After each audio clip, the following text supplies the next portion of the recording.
Yo, yo, yo, yo, yo. Let me go ahead and let me get this right. What it do?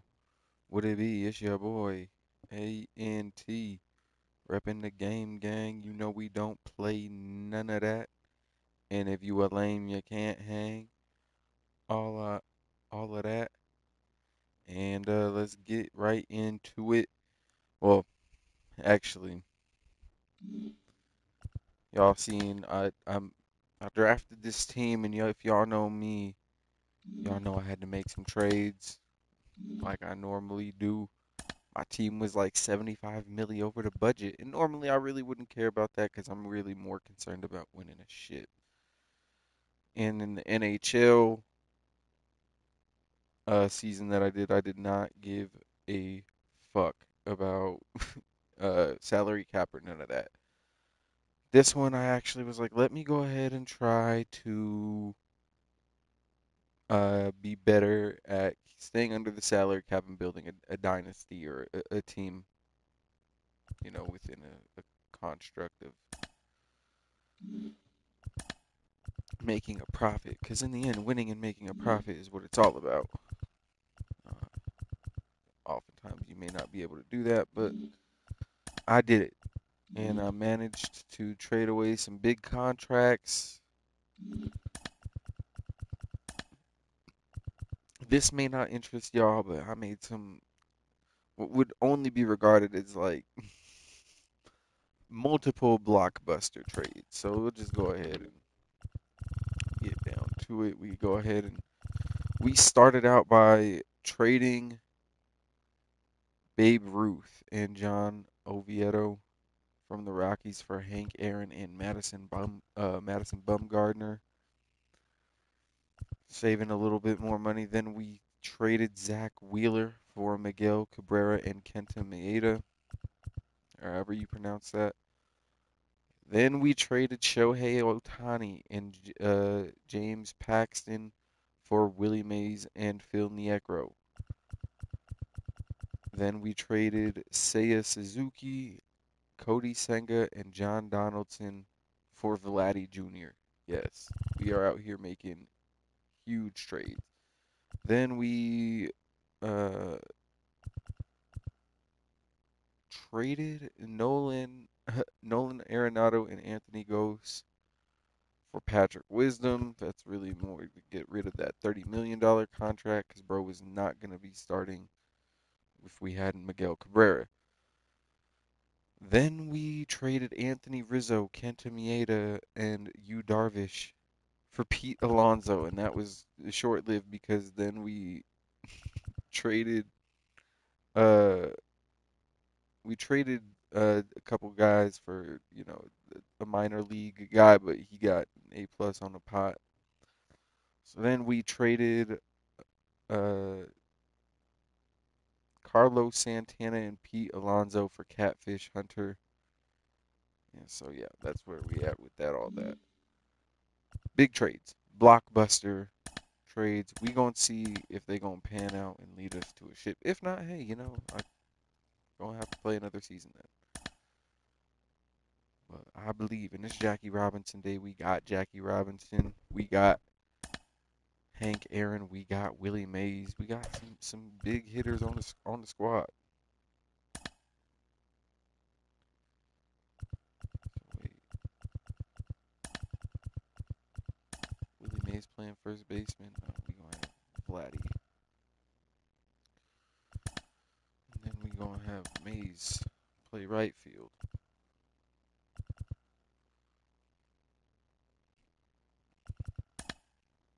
Actually, I'm gonna switch that up. Have Mays play in the center and Hank Aaron play in the right field.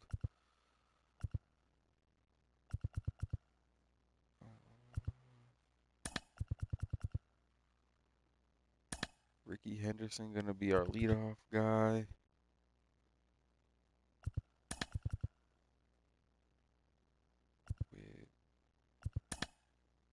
With Vladdy right behind him. And we gonna have Jackie.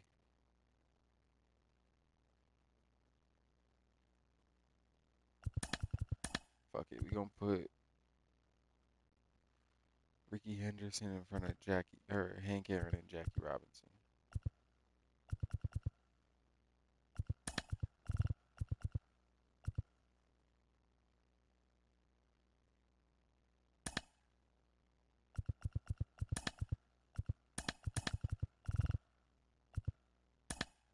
We're gonna have Vladdy kind of lead off for Willie Mays.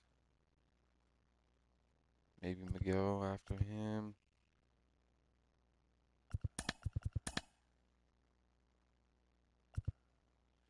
Ozzy Giambi and Contreras. You know, it's gonna have to work.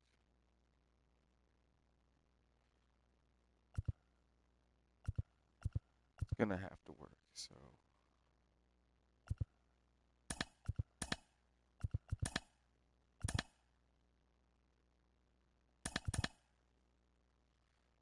oh, we can have anybody play catcher.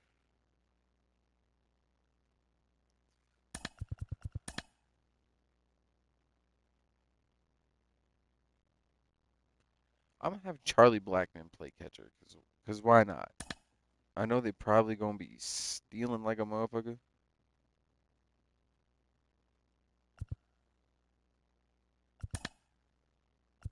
Okay. Oh no, wait, what? No, r- you're tripping if you're thinking you're gonna replace Ricky. You could play catcher if you wanna. You wanna play so bad? Replace Wilson Contreras for a game. Fuck you talking about? But yeah, so we made some huge trades, but that's not what these videos are about, as you can tell by the title. Now, I wish, like, WrestleMania done with. That shit happened a whole week ago, type shit. I thought it was over with. I done got my frustrations off, but apparently there are some things that need to be addressed because somebody who can't stop talking about WrestleMania and could have just went away and let it all, blow away in the wind. Just people would forget all about it. Dwayne The Rock Johnson could have just shut up, stopped talking about WrestleMania, went away for a few months and then maybe pop back up with some new final boss. I don't know what he would have done to try and make fans forget about the shit he pulled at WrestleMania. And if you don't know, if you don't follow wrestling like that, it was basically assumed that The Rock would be at WrestleMania. Instead, wrestling fans got Travis Scott. Yeah. Now, if you are like a Travis Scott fan or like a rap fan and not really like a wrestling fan, for sure, like you'd be hyped. Like, hell yeah, you got Travis Scott. Nah, bro, like this is a wrestling show. We don't really give a fuck about Travis Scott. And Travis Scott, for the story they're telling, he doesn't really fit other than the fact that he uh for real hit Cody Rhodes and like uh burst his eardrum and gave him a black eye and all kinds of shit. But Travis Scott is not a wrestler, is he? We knew if Cody Rhodes was gonna give Travis Scott a receipt, Travis Scott would legitimately be broken in half. If it was an eye for an eye kind of thing. If Cody Rhodes just went full David Schultz and slapped the fuck out of Travis Scott, I'm sure that would not very PC, brother. But that's besides the point. Now, yeah, Travis Scott interfered, cost Cody Rhodes kinda. Cody Rhodes kind of cost himself because he didn't want to be quote unquote the bad guy. He's just too vanilla. Couldn't go over dirty on John Cena, but John Cena had no idea, kicking him right in the nuts and going over for his 17th title, and that is how it will go down. Uh, it will go down as John Cena beating Ric Flair. Well, WWE's number that they made up for Ric Flair.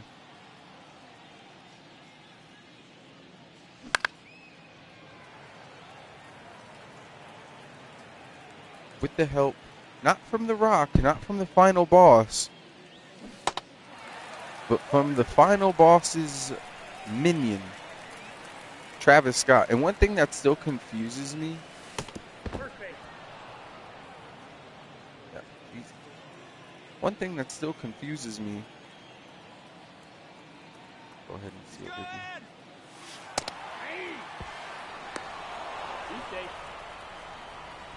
Go ahead and steal that one, Ricky.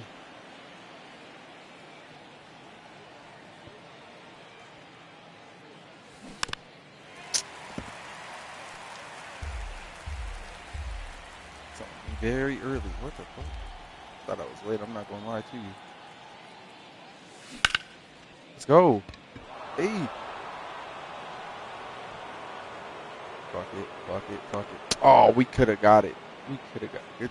You know what? It's okay. It's okay. We got Jackie coming out with that with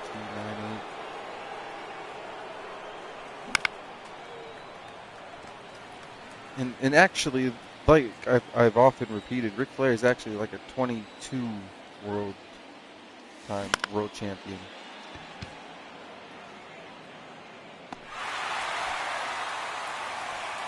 It's not 16 like WWE likes to lie about. So technically, John Cena is still like 5 away from the real record. Just like Roman Reigns wasn't gonna be anybody's like record. Bruno Sammartino held the belt for like damn near a decade.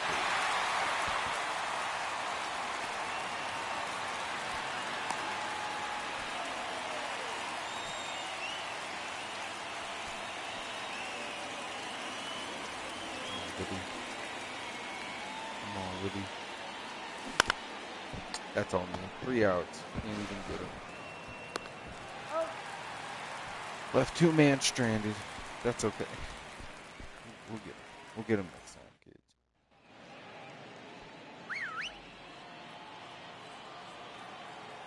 This is our first game we playing with. No Shohei, no Babe Ruth. The foul ball.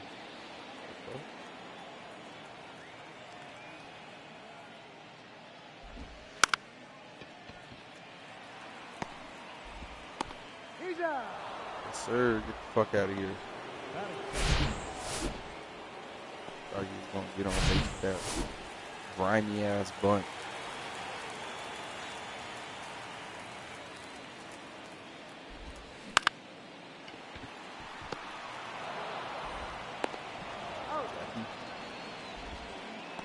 Go. And we all thought, after Cody Rhodes kind of beat up in the sense he gave the crossroads to Travis Scott, we all thought The Rock was coming out. That never happened. Even though months before, The Rock inserted himself and Travis Scott in this by attacking Cody Rhodes with John Cena. Like John Cena, we thought was The Rock's champion. That's what this whole thing was about.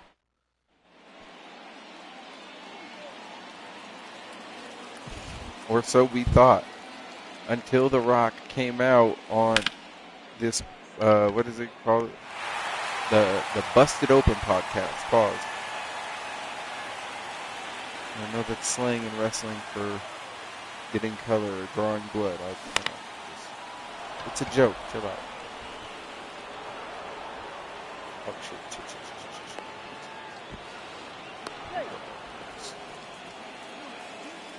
Good job, Ozzy. Now we got Jason Giambi, who really shouldn't be eighth, but okay, okay. Oh, he's 30 seconds. I'm getting a phone call.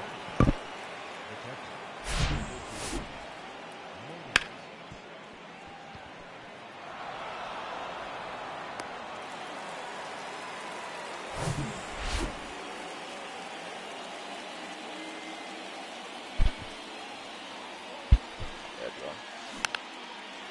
Oh, terrible, terrible. It's okay.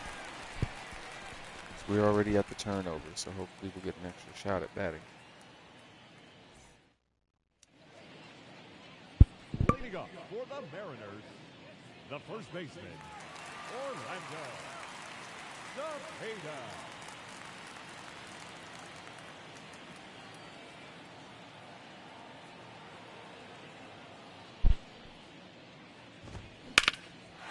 Oh, shit. Let's go. That is it. The catcher, Gary Carter.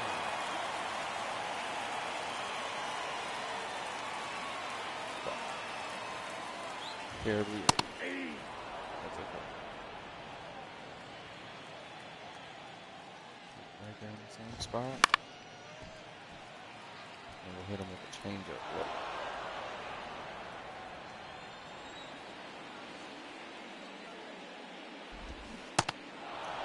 Got him.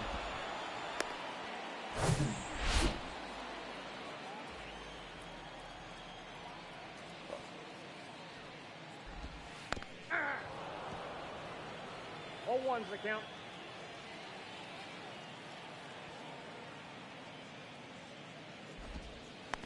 Ball inside.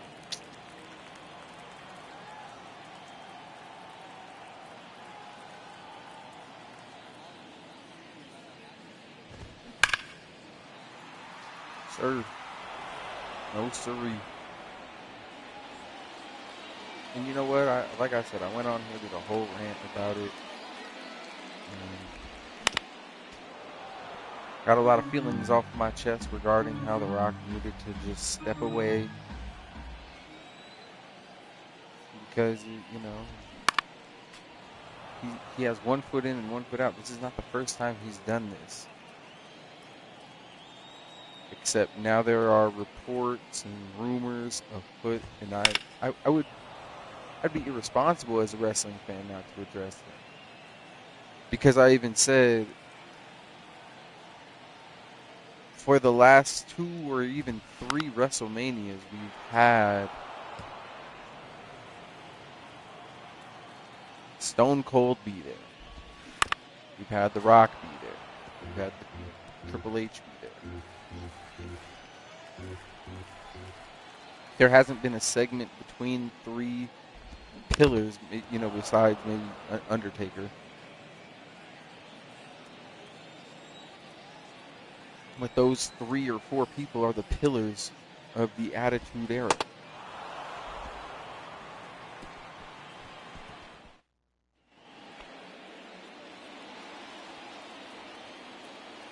And you could even put Triple H as a pillar of that ruthless aggression era as well. Austin was there for the beginning of that as well. All 3 or 4 of those guys are WWE guys through and through. You haven't seen a segment with them. They haven't addressed each other on screen at all, not in podcasts, not on anything. Triple H just had an hour-long Hall of Fame speech talking about all of his great rivals through his years. You know who he didn't mention? The Rock. And I find that odd. Him and The Rock's feud was just okay. It's not bigger than or just as big as what is it? Rock versus Austin. But when Austin was facing, when Austin and Triple H were facing, fuck, I should have tagged that. That's on there. That's the score we just missed out on.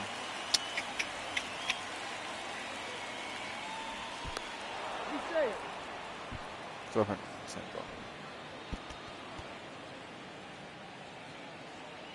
He's gonna throw that with it again. No, he's safe. He knows it's a steal situation. I'm gonna let this first one go, unless he gives me something just really nice. He did. High fastball. I'm gonna swing at that every time. It was a little low. Might not have hit that. I lied. I lied. But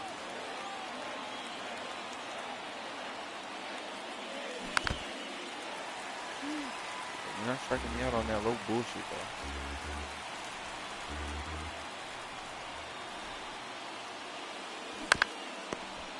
Oh, fuck. So, yeah, The Rock came out on this Busted Open podcast and said he didn't like how things were being done or the ending of WrestleMania and this and that. Which is crazy because the only reason why they had to do things like that was because he wasn't there.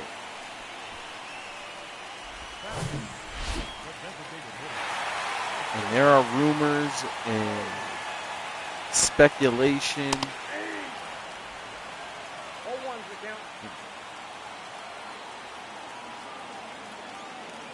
That The Rock is intentionally trying to sandbag Triple H in his creative run. And this is a beef that goes back like decades. There is petty, either professional jealousy or drama between Triple H and The Rock, and it's been that way forever. Now, the rumor is, like, this goes deeper than even, Triple H.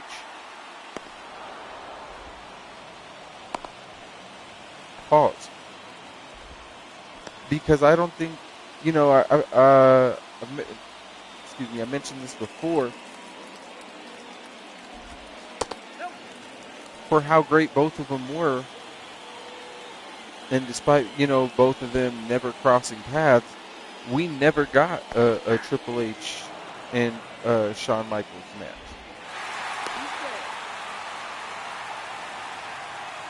Never. Shawn Michaels got hurt or was hurt when Rock was about to go on his The Rock run and go into corporate Rock and then turn face and all of that.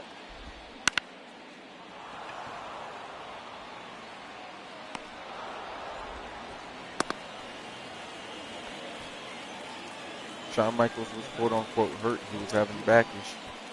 And then when he came back in 2001, 2002, The Rock was on his way out the door. He was recording or filming Scorpion King, and he was making that Hollywood transition. He would appear occasionally as Hollywood Rock, but mostly to terrorize Stone Cold, because that's what drew.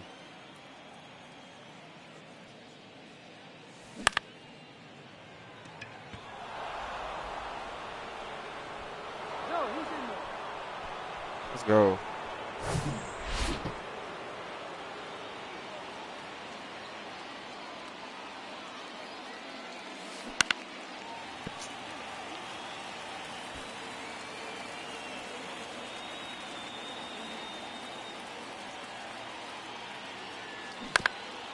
Should have let that go. Oh, wait. Fuck it, go. Let's go. Let's fucking go, baby. Alright. Be patient on this one. You got Giambi up. 1-0. Okay. You got 1-0.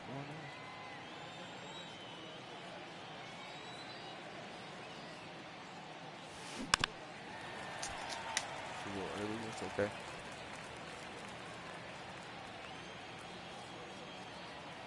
Just for. Oh wow, that was so Two good. strikes. For the gall of The Rock to come out on a podcast and not show up to WrestleMania, it's almost on par with, and this is another odd thing, Stone Cold Count showing one and up oh. this year to announce the WrestleMania numbers. But he couldn't show up last year for Triple H when Triple H, when it would have made more One sense ball, one strike. for him to be there instead of The Undertaker at the end of WrestleMania 40. It would have made way more sense. Let's go.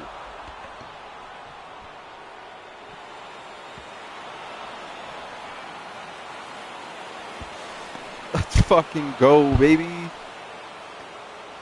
Mickey Moniak with a RBI double. He's a Moniak, Moniak. Oh, okay, my bad. Let's go, Ricky. I gotta start taking these balls. Pause.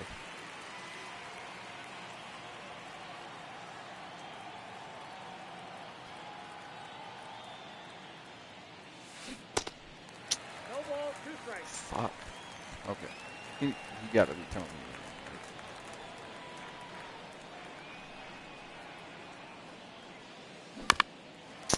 And I knew he was throwing me another one. Fuck. Ball, active There we count. go.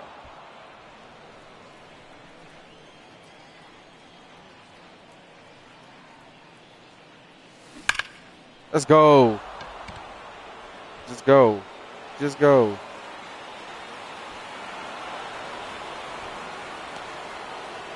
Let's go. RBI double, baby. Bang. Right on the button. We got Big Hank. Big Bank Hank Aaron swinging. Oh, that's on me.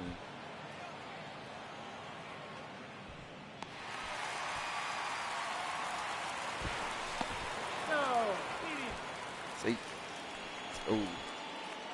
All right, let's go, Jackie. Let's bring Ricky home.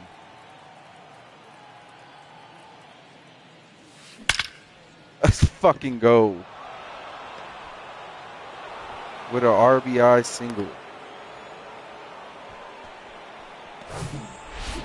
Oh yeah, we running through these.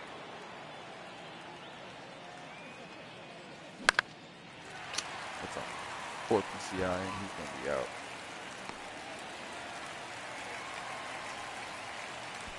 Good inning though. Good inning.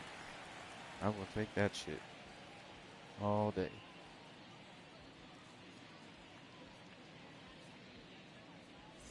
But now it looks like we've batting through their heavy hitters as Leading well. off for the Ken Mariners, Griffey, Cepeda, the right fielder, all them. and Griffey. Pause it for a second so we could load up and hit this real quick.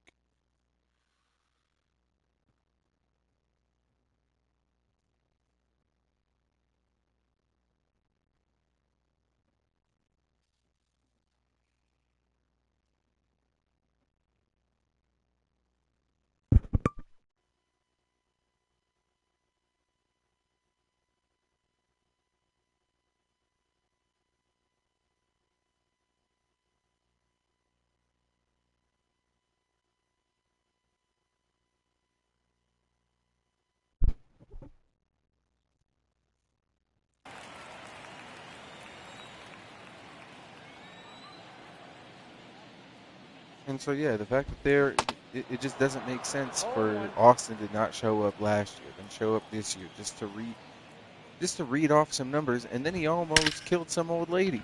No, he didn't really like almost kill her, but he did almost run her over with a motherfucking ATV. That shit would have been crazy. All right, let's throw some off speeds here.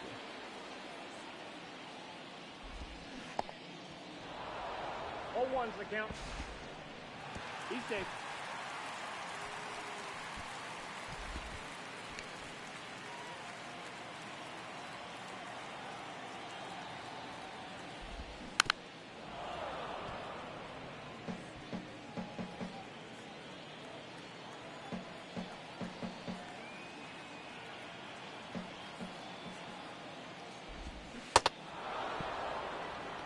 Let's go strike his ass out there.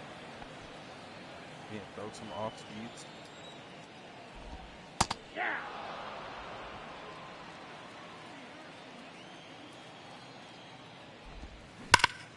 Oh, fuck, maybe not the fucking curveball down the dick, brother.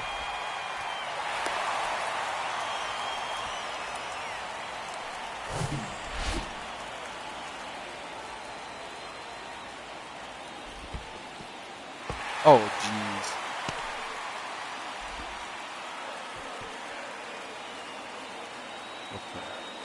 Okay. Maybe Mickey Moniak as a catcher wasn't the best idea.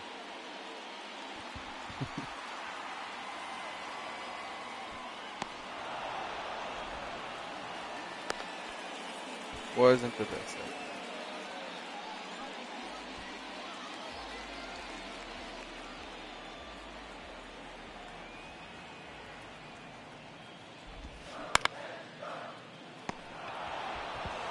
Let's go. Get his ass out of here.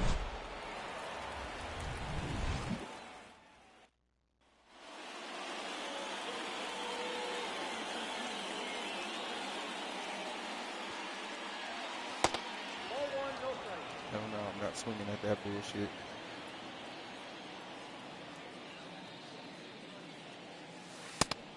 Count. Inside. Hell no. Fuck.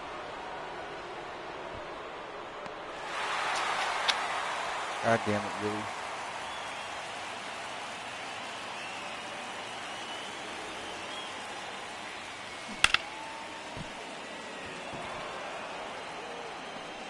Now, do I think that The Rock not showing up is somehow going to affect Triple H's job? No.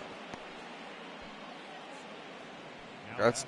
I think I seen JD from NY say something about The Rock trying to swoop in. Oh shit, that's a double play. Good play. Good play.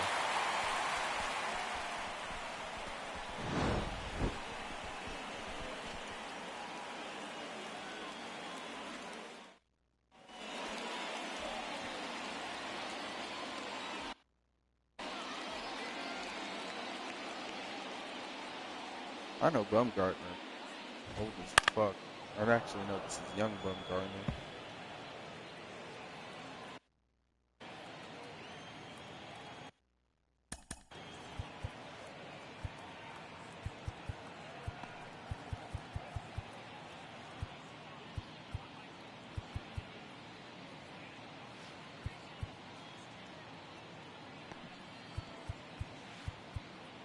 How are y'all tired off of pitching like less, like literally one inning yesterday?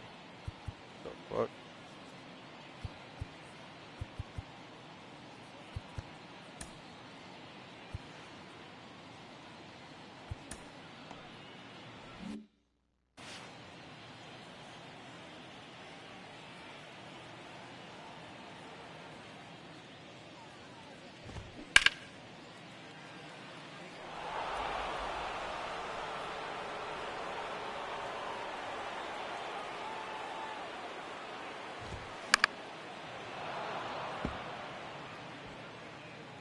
And again, I think I seen JD from NY say something about Rock trying to swoop in and take Triple H's job. If The Rock can't even be counted on to show up when he's not even the leader or head of creative, what makes me think he's going to show up when he's not? Keep in mind, it's not like The Rock is filming a movie right now.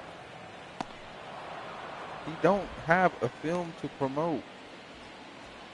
He did not show up to WrestleMania because fuck you, that's why. Because his ego is bruised, in my opinion. 0-1. I don't know who said it. I think it might have been JD again. I think he said The Rock wanted to be, at last WrestleMania. He wanted to be the main event with his cousin Roman for the Tribal Chief and go in the storyline. Triple H shut him down and said, we're doing the Cody story. We'll make you a part of it. We'll do the Roman story maybe when it makes sense. But here's the thing, like I was talking about, The Rock and these guys aren't getting older. The Rock is over 50. Triple H is a non-active competitor now. Shawn Michaels is head of creative of NXT. The Rock can't have a good match no more. John Cena cannot put on a good match no more. Everybody like, oh, that match was supposed to be back because John Cena's trying to ruin wrestling. Don't you get it? No, that's not how that works. Your attention, please. Now pitching for number 42. You still have to make a decent wrestling match, and I get it. You're supposed to be slow and methodical and slow it down as a heel. But we know that Cena isn't the Cena of old, and he can't put on like that no more. I get it, for sure. But that's the thing, though. We have guys on the roster who can. We had 3 of them compete in some bullshit match for nothing, for Paul Heyman. For the rights to Paul Heyman.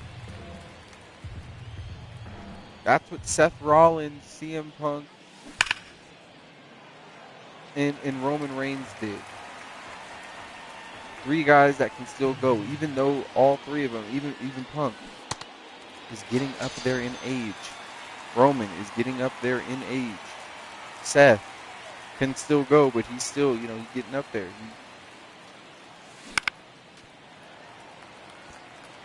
They still got a few more left in him, I would say. Maybe not Punk. Punk maybe got a couple more.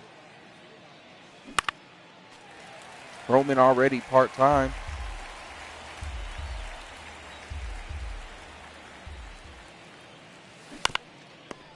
The feud between The Rock and Roman is going to have to be told between whoever their minions are. The Rock is going to have Solo and Jacob and whoever else is on his side, and then Roman is going to have the Usos and whoever's on his side with Sammy and them. That's how it's going to... There ain't no way we're going to get a full build with Roman and fucking Rock in 2026 and beyond at this point. If it's going to take place at WrestleMania. Let's go. Let's go. Get him the fuck out of here.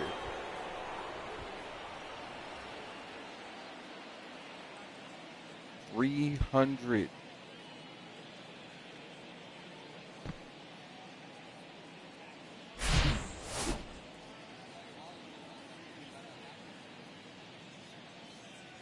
Bang.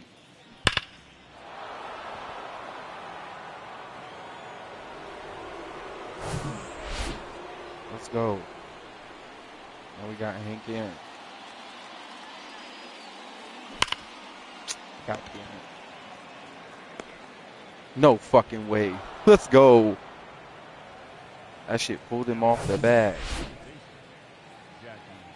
Now we got Jackie Robinson batting for Hank Aaron on some historic shit. Let's go. Oh, missed opportunity there, but it's cool. And again, after The Rock inserted himself into Paul, the whole storyline between Cena and them and Cody, they could have just had Cena turn at WrestleMania and it would have been even bigger, an even bigger moment. But The Rock had to be a part of Cena's heel turn. He had to insert himself in that. Pause.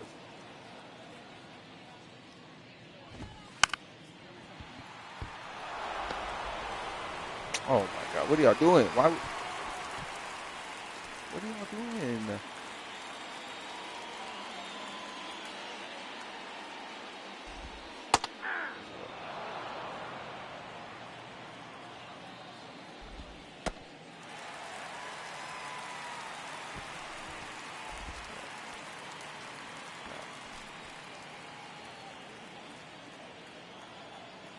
Mickey Moniak is not the best coach.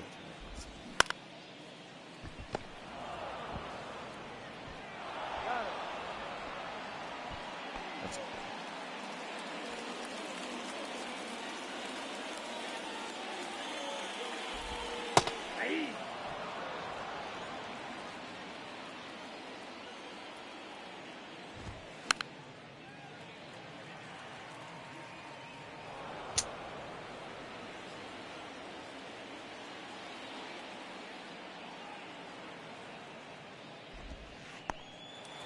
oh my goodness.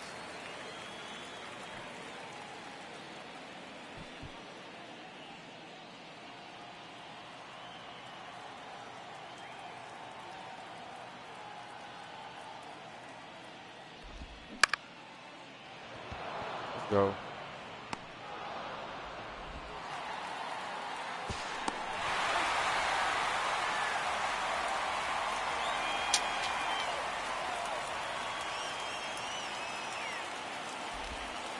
That's a ball. Count 1-0.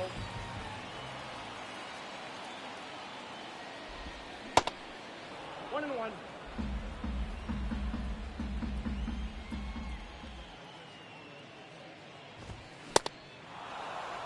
One ball, two strikes.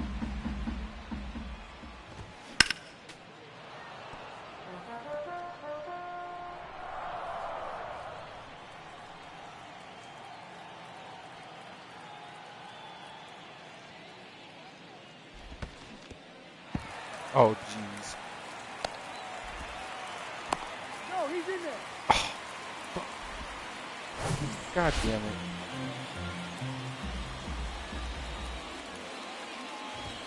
Hey! 0-1's the count.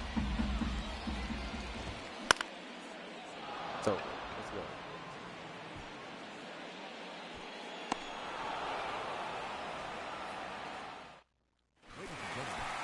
Yeah, Mickey Moniak is a liability catcher.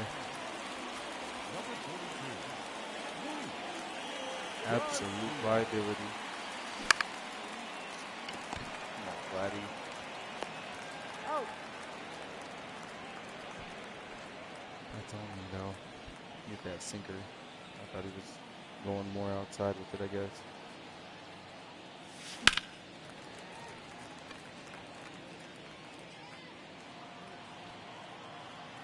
And that's the thing is I would have been down to just call it, chalk it up. John Cena's 17th reign was ass. And that's another thing too is it's his last year, and someone had to have pitched it to him. Cena had to have pitched it to him, and he had to agree to at least some of this. Like John Cena can't be, Pyrex John every time or Teflon John every fucking time. Pyrex John. What the fuck am I talking about? Or him being just a shitbag talk. And that's the thing is now they're trying to push all John Cena is not the kind of guy to push back. He's not the kind, he goes out there. Yeah, what about the fucking Nexus? What about fucking Alex Riley? What about the whole fucking JTG sunglasses fucking incident or whatever? Stop it. Stop with the whole you've never backstage politicked or had shit changed in your favor. Stop with the fucking bullshit. 0-1.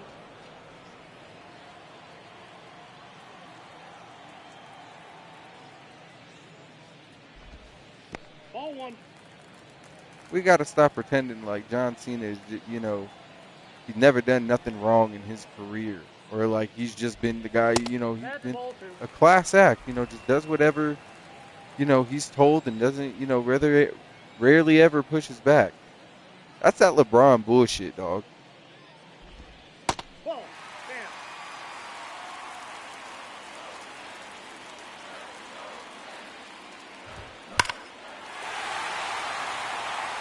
You get to build a team and and pick and choose and have not information or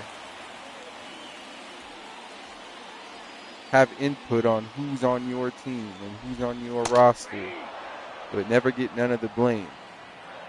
And then when you lose, you don't have enough help. But when you win, Oh, two is the it count. was all LeBron. He's such a smart player. He makes his teammates better. Yeah, the teammates that he traded for.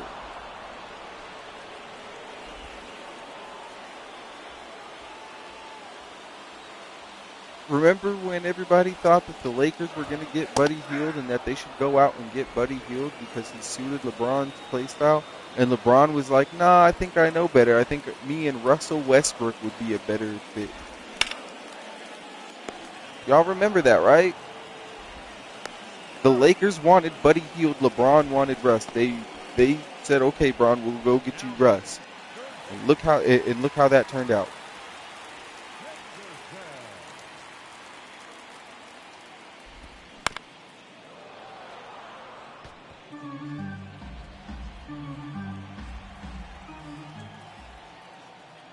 I think there was another scenario where they asked him, I think it was maybe it was Cleveland the first time where he got Anton Jameson, I think instead of Ben Wallace, but maybe I'm tripping on that one. Maybe I'm tripping on that one. But for sure, the whole Russ thing, and then getting rid of Julius Randle and all of their young talent in order to get AD. I mean, come on now. That one worked out, and I'll concede to that point. I will concede to that point. They want a chip off that, and Julius Randle has not won no chip yet. Lonzo Ball hasn't played a game in decades, and when he does, it's only like 1 or 2 games.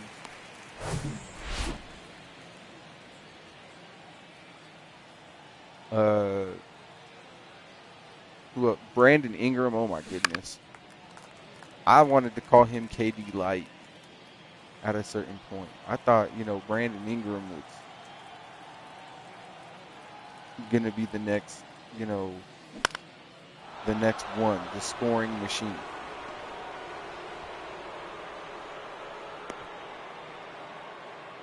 And that has never panned out.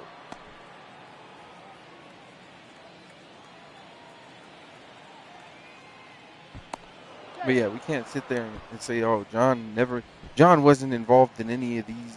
John Cena wasn't involved in any of the decisions made in his final year during his farewell tour, if you will. Motherfucker is getting a Kobe farewell tour.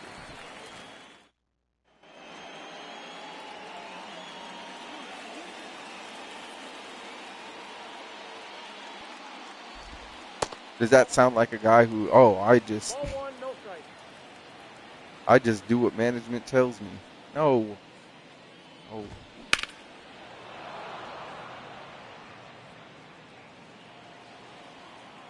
You could have even went the Hulk Hogan route. Yeah, I do this for the money.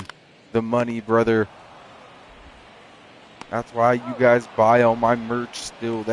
That's another thing that they still have yet to explain. Why are they still dropping these shirts for every date, for every city they're in, for John Cena? But he hates the fans. You hate us so much, but you're giving us new merch to wear at every single one of your appearances. What the fuck?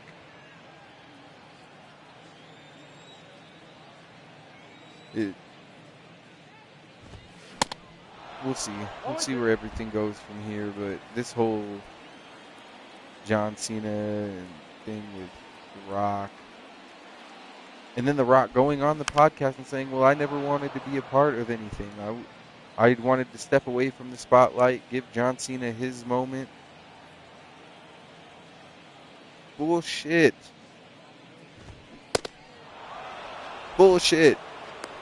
We've gotten to a point where we don't know who's talking, Dwayne Johnson or The Rock. The Rock he's worked himself into a shoot, brother, and The Rock and Dwayne Johnson would never say such a fucking thing.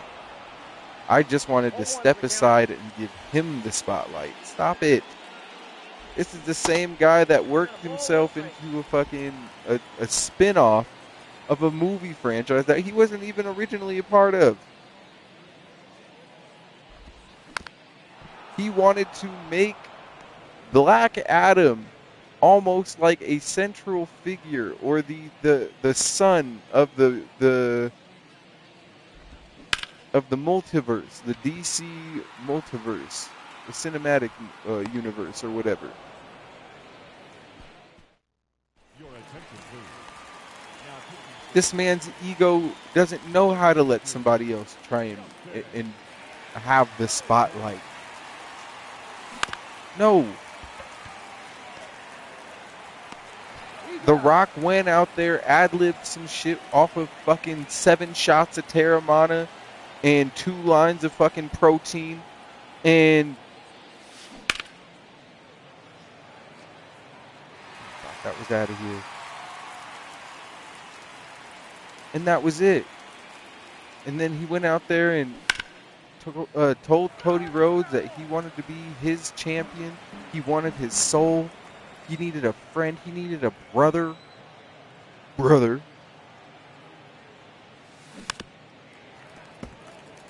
that's on me. I cannot get a hit with Vladdy. I'm trash right now. Just gotta lock in. And not like that. Goddamn. Yeah. Okay. Come on, Willie. Willie Mays over 4 too, even though he's gotten some really clean hits too. Okay, this motherfucker's just all garbage. It don't even matter to him.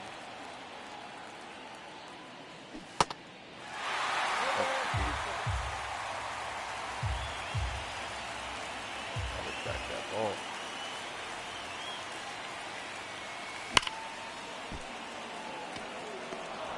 That's better.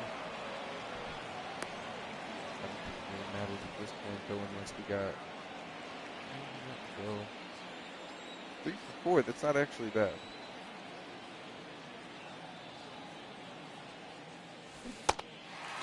He is catching me with those. Catching me with those balls early calls.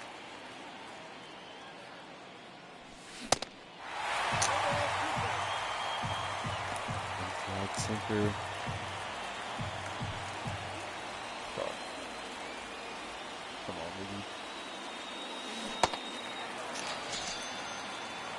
Fuck.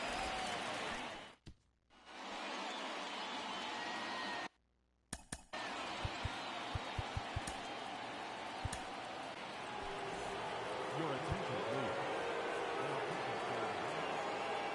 Number 42. Lucky.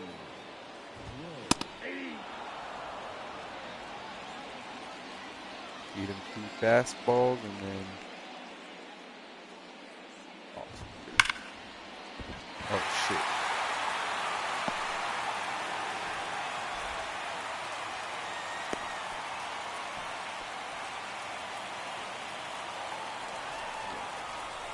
Two fastballs and then an off speeder.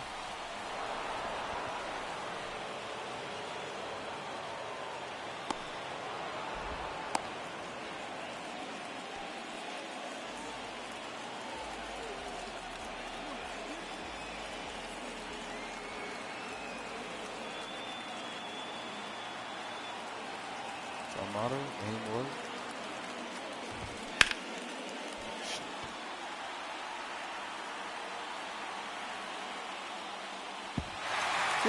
What the fuck?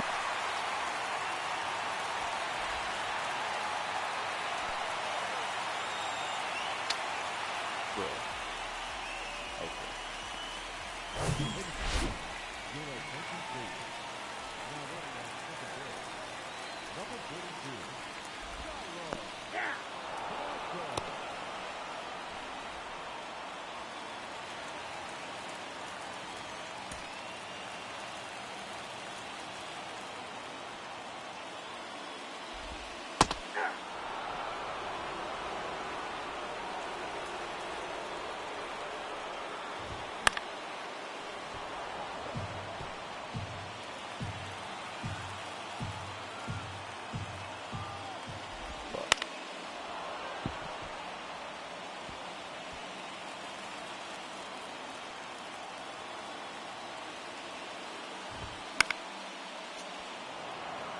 Motherfucker staying alive out here. Really just trying to pitch him out of the game. Oh. Oh my god.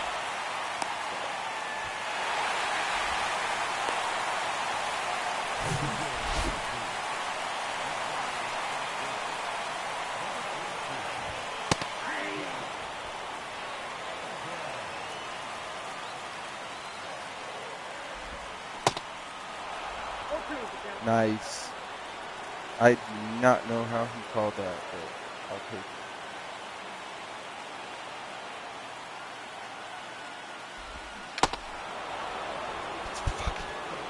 Let's go. Alright.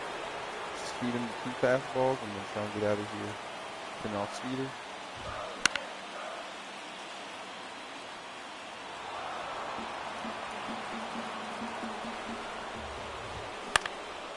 It's over.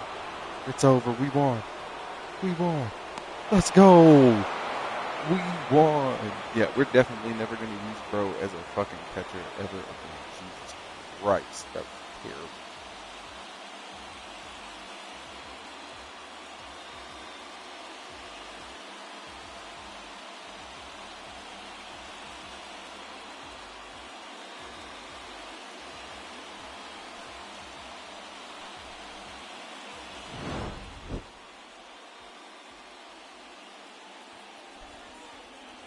Let's fucking go, baby. The final line score for our ball game tonight. For the victorious Rockies, 5 runs on 2 no errors. They left 11 men on base. So yeah, I personally don't know what's going on behind the scenes, but it does seem fishy. Again, Triple H. You know, I get how The Rock could have a bruised ego. Thank you for joining us here tonight. And we remind you to please He thought he would be a part of the last 2 WrestleManias or come back and be a part of, you know, a main event similar to how he did with John Cena, and he could just come back whenever in main event WrestleMania. And unfortunately, it don't work like that.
And again, just because,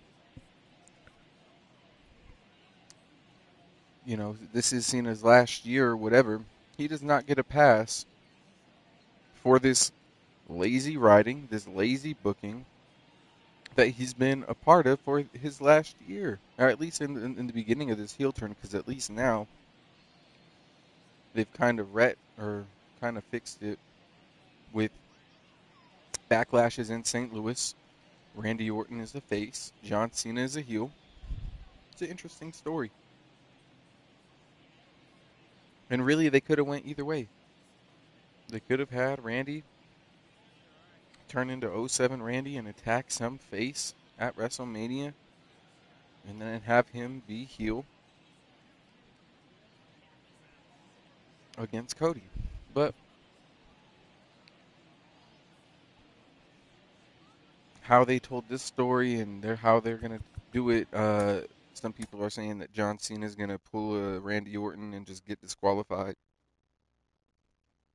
but we'll see. If they do, if they do it that way, that match better not be the main event. I swear to God, if they go in there and John Cena just slaps the referee and gets disqualified in 30 seconds or less, I'm gonna be fucking pissed. I would understand why, and I would get why. I mean, it's get back on Randy for all those years, and I mean, all those years that Randy tortured him, and I mean, it's one of Randy's last times to get his belt too, or the belt, and take it away from John. And why would John even want to go into some grueling match? First of all, he can't. Him and Randy are both up there in age. They're both almost 50. We're not going to get a John Cena Randy Orton classic. No, this is like it's going to be like a Randy Marsh baseball fight. That's what it's going to be. That's what we can expect. Two old dudes just go in there, maybe having a 15-minute match, calling it a wrap. Unless, like I said, John Cena pulls some fuck shit, but we'll see.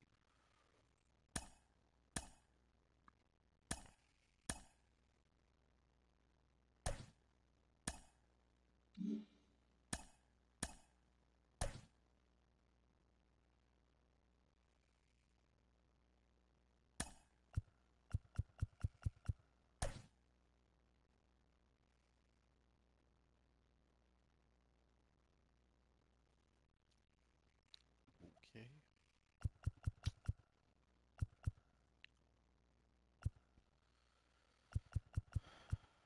Wait a minute.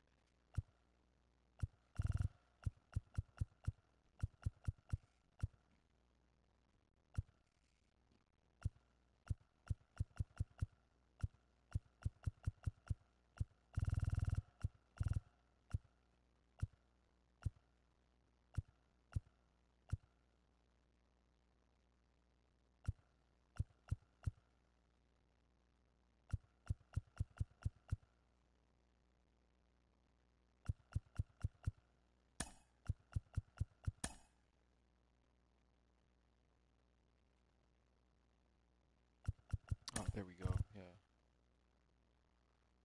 Giambi's a first baseman. Oh, that's right. Fuck.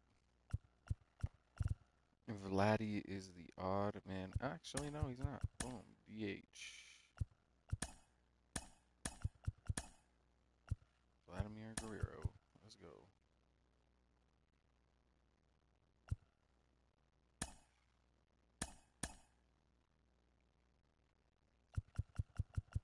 Now we got.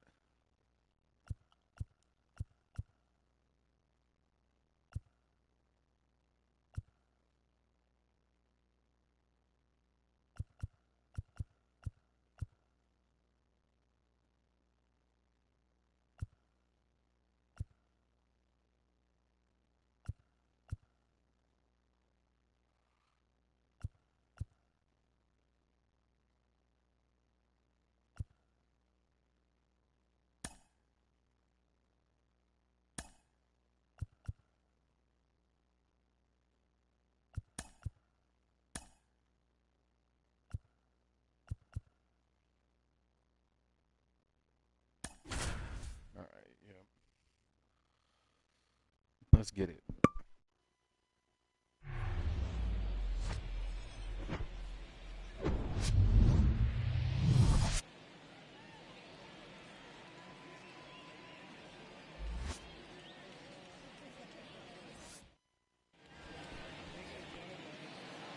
Leading off the afternoon for Colorado, the Brooklyn Playing for the Rock again. To go out on a podcast on some bullshit talking about I don't like how they did the ending. I would have did it different, and I wanted to just step back and do all. I'm not buying none of that shit. Do he want Triple H's spot? Maybe, but I think it's more of like a personal thing. I think he like I was trying to say earlier. Him and Shawn Michaels never had a match, and there was rumors that Shawn Michaels went to the Hawaii territory with his grandma or his where his mom ran shit or some shit like that, and Shawn Michaels acted like a dick, which makes sense because Shawn Michaels back in the day was a dick. So that kind of checks out, and that kind of makes sense as to why they never worked together. But him and Triple H did, and him and Triple H when they did work together, it worked well because we've heard that there was some professional jealousy there or a rivalry, a real rivalry there behind the scenes.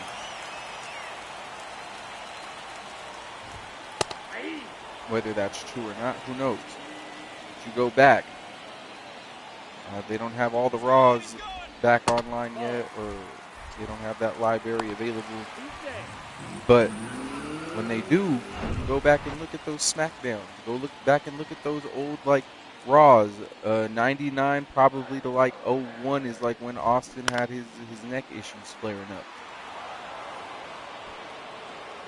And boys was getting personal. Rock talking about, Triple H's wife is a hoe and all this.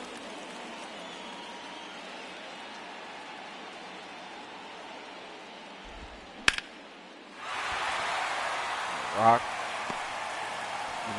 displaying feminine qualities and this and that. Like, them boys was really going at it on the mic. Did it ever spill into anything, like a fight or anything like that? We've never heard that. They always kept it 100 professional, which is cool.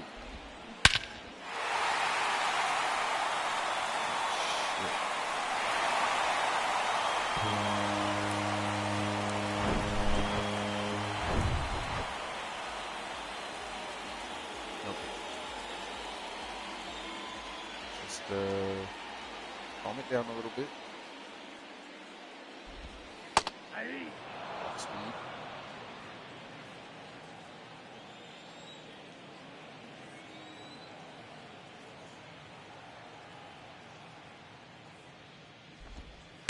Nope. Okay.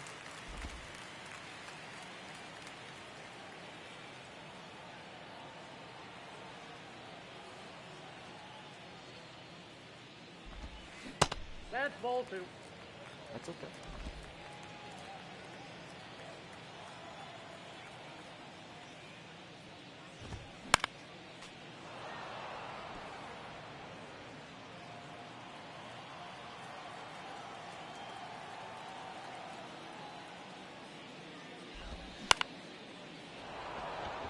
Fuck out of here, Gary.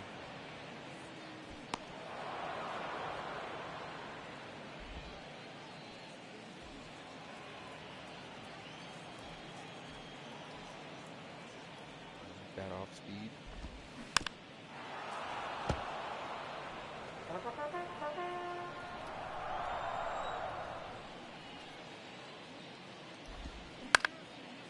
But again, that's enough about wrestling. We've talked enough about The Rock and how he's let us down. Like I said, they need to write him out of storylines completely when he talk about coming back. Don't let that man in the building.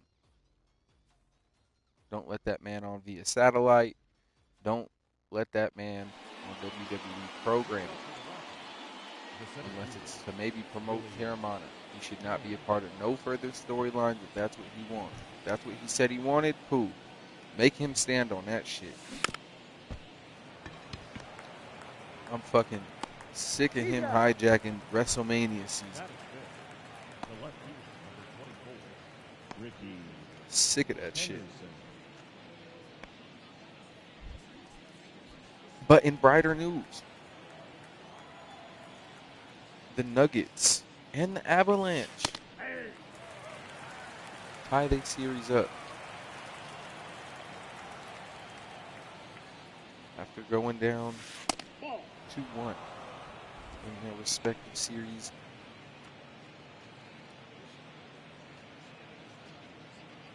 Winning the first game. Well, actually, the Nuggets won their first game in OT, but the Avs won their first game handily, and the second game was not so hot. The third game was not so hot either. Same thing with the Nuggets' second and third games. They were not so hot. Let's go. It's kind of what we needed. Ball just not flying in the right directions for us.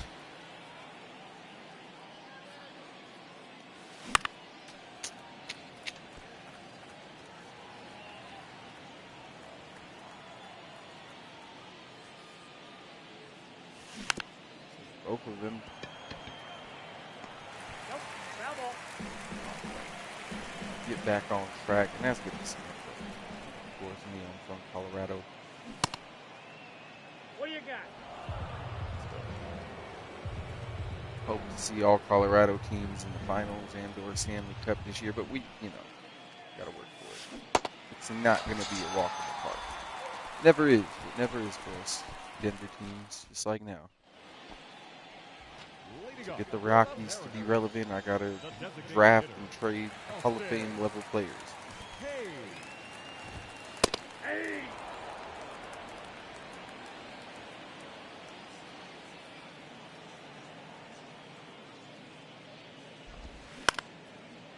So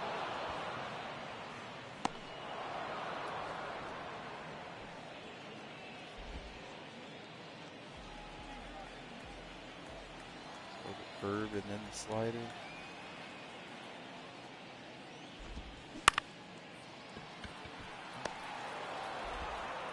Oh God, no! Fuck no! I meant to try and pull that back, but it didn't happen. But yeah, Avalanche. Actually, their goalie. Shout out to their goalie. Landeskog came back, and in his first game back, he got a goal and an assist. But our goalie, what is his name? Blackwood, I think. This is his first playoffs, and he pitched a shutout as a goalie in hockey. I mean, he's not a real pitcher, I know. Pardon the pun. But yes, got himself a shutout. This is his first playoffs ever.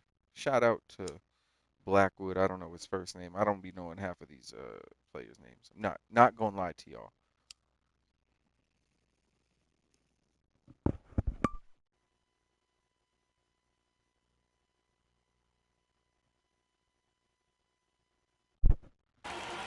And Landy was the player of the game, but Blackwood should have definitely probably got it instead. But I get it. He was the team captain. Playing at home. And that first goal in like 1,000 games or 1,000 days or some shit like that. So, yeah. Shout out to both Landy and Blackwood. And shout out to Aaron Gordon with his clutch ass play. No, he's safe. No fucking way he saved, brother. Alright.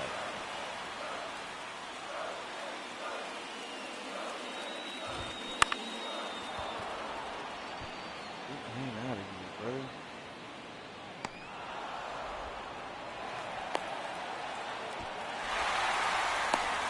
They are a big time.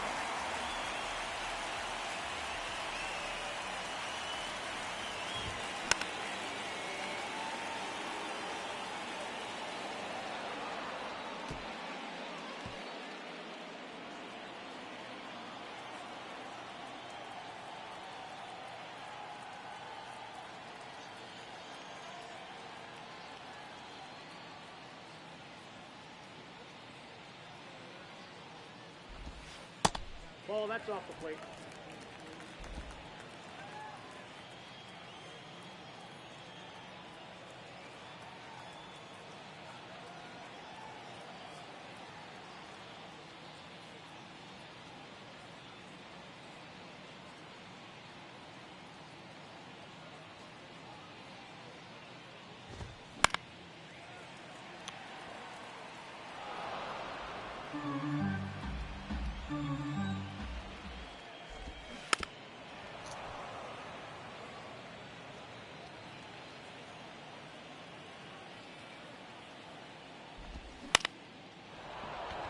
Let's go. Make the bleeding stop. Jesus Christ. Boy ain't got no strikeouts in this game. At least not yet, I don't think. Meanwhile, I think we're playing one of the greatest pitchers of all time. Oh.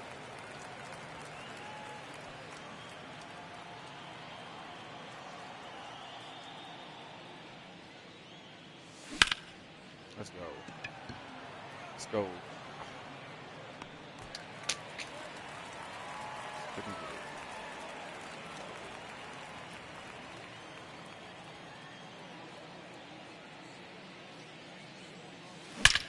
Let's go. Perfect hit. It's only for a baser, but it's cool. Fuck it. Jesus. And shout out Aaron Gordon for his huge fucking play at the end of the game against the Clippers. Some people say that he got his fingers were still on the ball and it should have been called back. But guess what, y'all? It fucking wasn't. And it's tied up 2-2. So shout out. We stole a game in LA. That shit is coming back to Denver, y'all.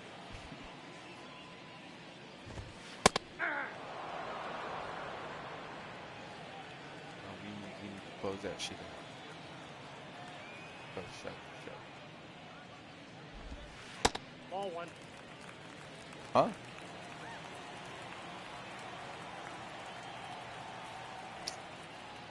That's a ball. That's a ball. Alright, look at that. Sorry.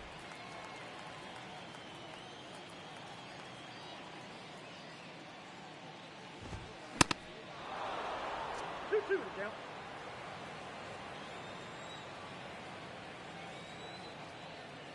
Will that change up? Get him out.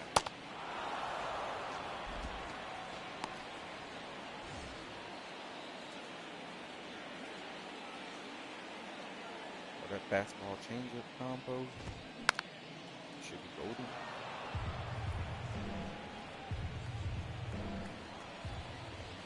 There's a home run champ.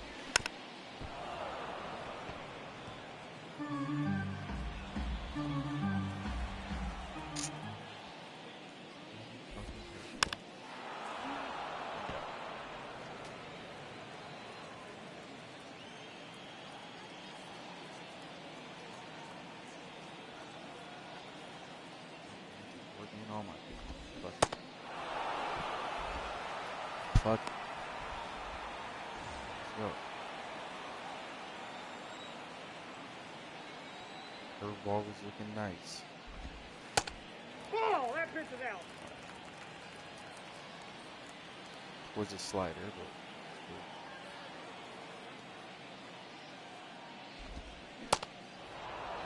1-1.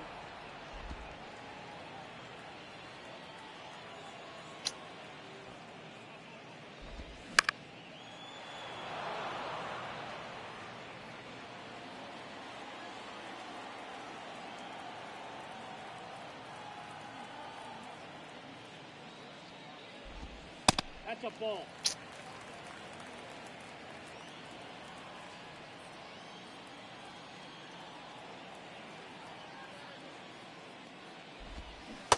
let's go. Nice aim. Just try and follow it up with some fucking points.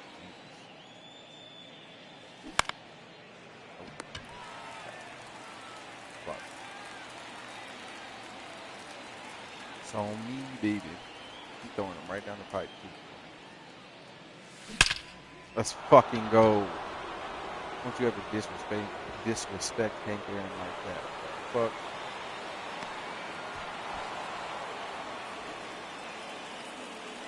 Throwing it right down the pipe for the girl. Fuck wrong with you?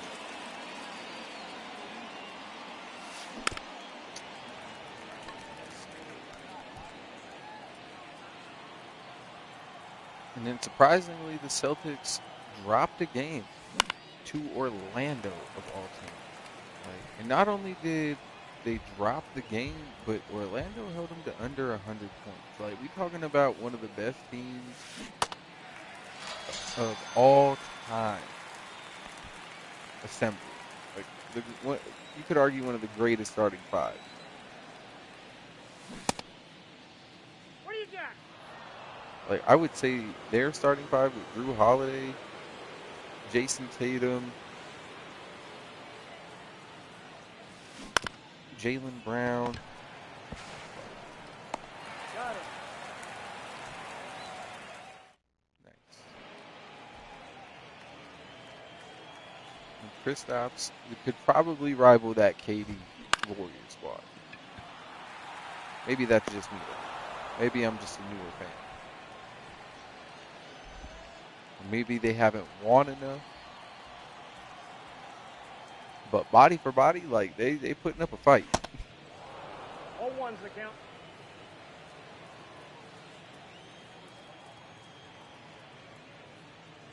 Maybe just my opinion. Oh, And for Orlando, as a team as young as they are, with Franz and Paolo, I don't even know who their center is. I think they got a young Jonathan Isaac too, Cole Anthony, Jalen Suggs. Like, they have quite the young team on their hands to build around and on. So it's going to be interesting to see, but for them to play good enough defense to keep a team like the Celtics under 100 and then to like win the game, yeah, kudos to them. Fuck. Let's go, Giambi. That's extra base. Maybe two. No, sir.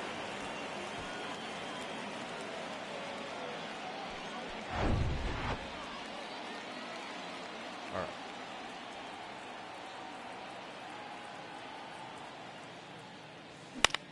Oh, fuck. Okay.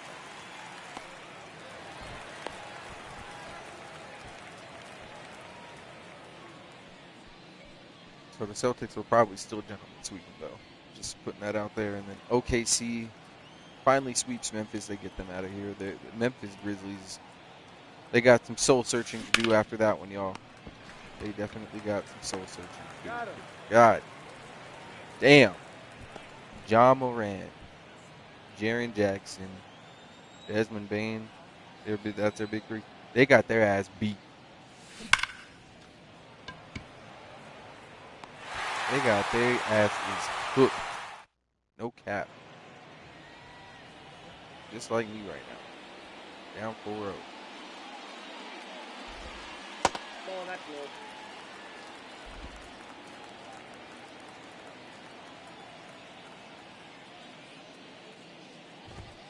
Hey.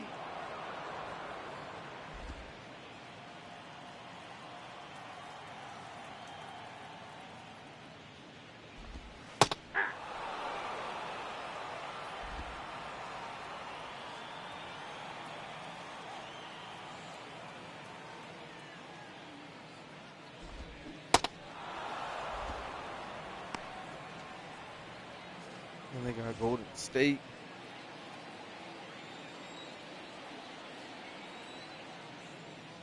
Yeah, they testing the young Rockets team. They up 2-1 right now, actually.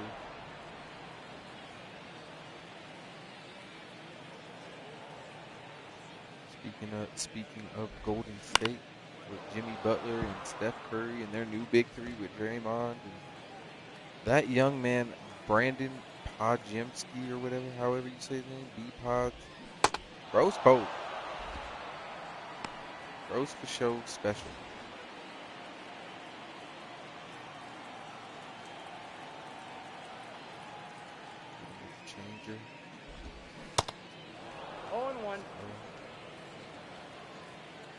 Slight slide.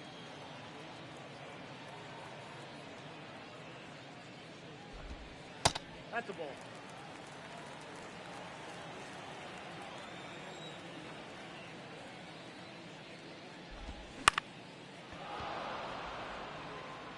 Let's go. End of the fifth. Come on, boys. We got to put at least, one run on the board. Let's do something. Fuck.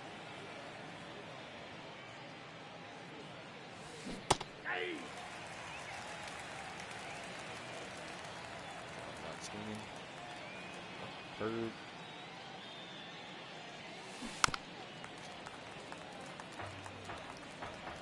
Should have swung at the changeup at that time.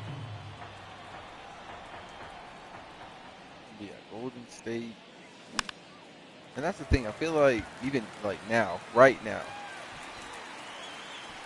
not when they were with KD, but they definitely have The second baseman, Jackie Robinson.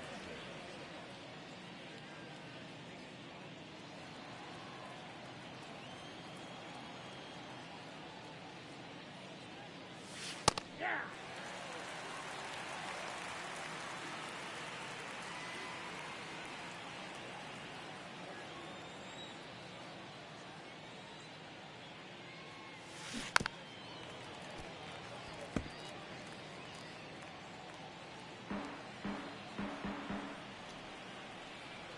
killing me with these low balls.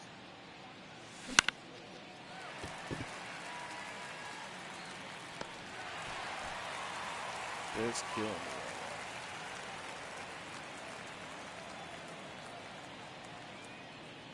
Come on. Put one on the fucking board.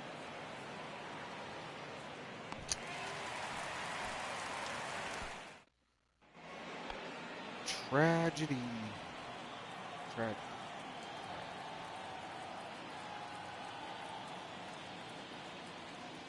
Slider first. Ball one.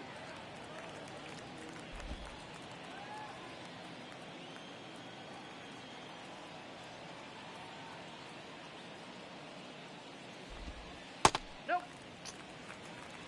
2 balls, no strikes.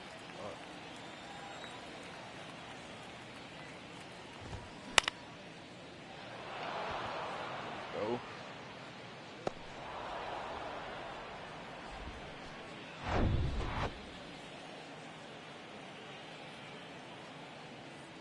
Right there on the corner.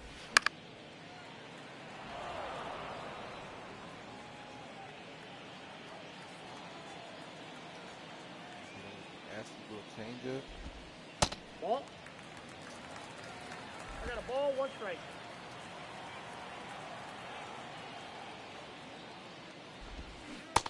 Let's go. 1 ball, 2 strikes.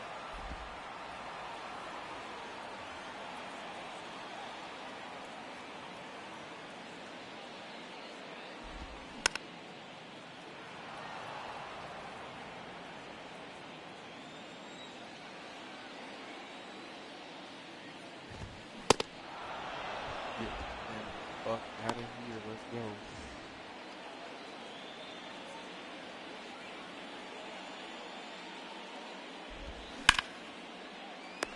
There we go. Easy work. Easy work. Let's go.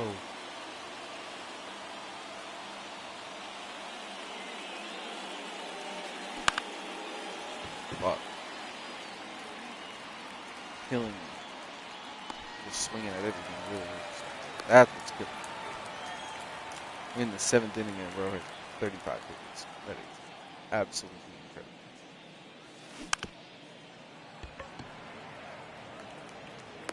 Out.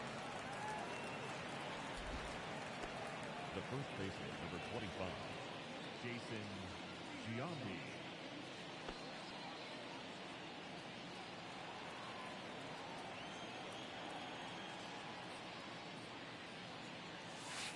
Hey.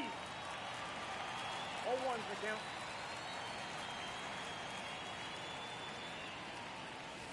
Hey. Oh, now he just One, two. straight strike, huh? Oh my goodness. I am Ladies and gentlemen, garbage. Just straight garbage.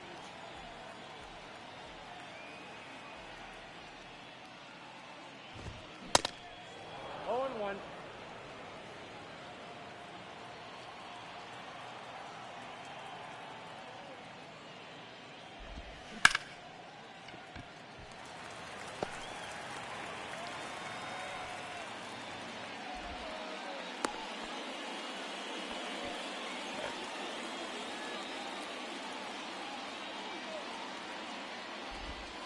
Ball one.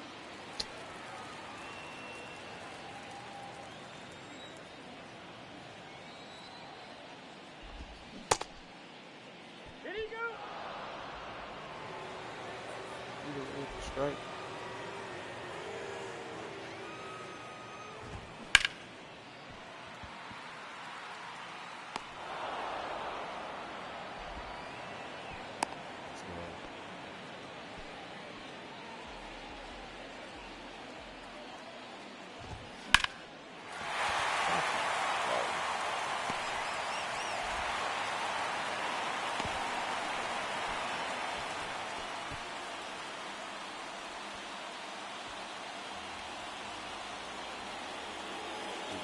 Yes. 0-1's the count.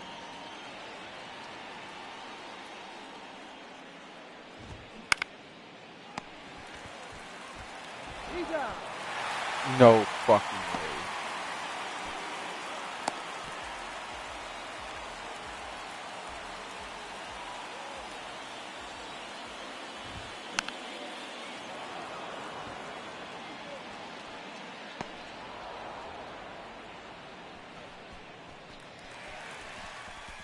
This is not our game. Not our game today. Especially not against Greg fucking Maddox. Ball, that's out.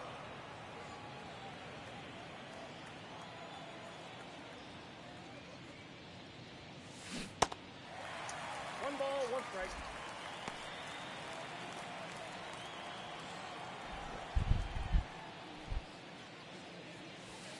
Aye.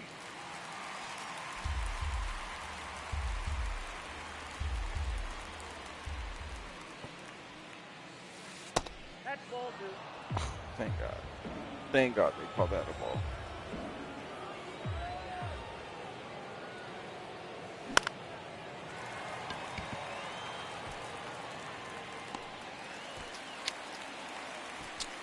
Oh,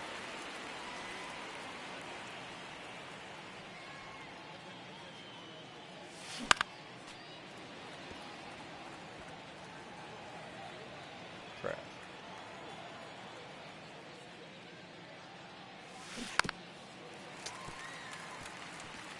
Yeah, Greg Maddox. Fucking me up.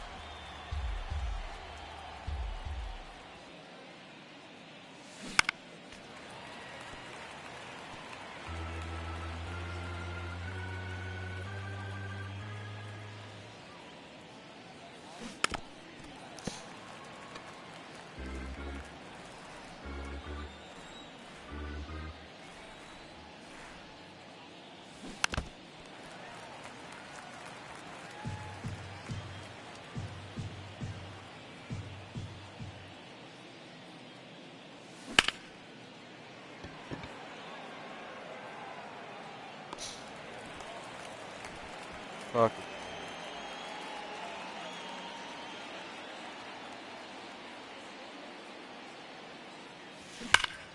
Let's fucking go. Of all people, Wilson Contreras hits a fucking home run. Jesus Christ. You see, this is why you play the game. You got fucking Hank Aaron and all these dudes. And the one who hits it is my fucking catcher who I didn't even want to play last time. Okay, Wilson. I fuck with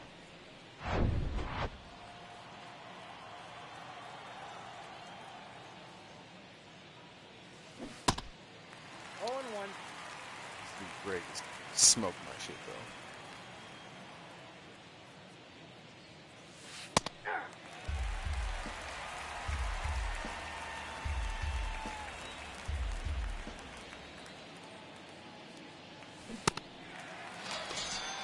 And they're gonna come back.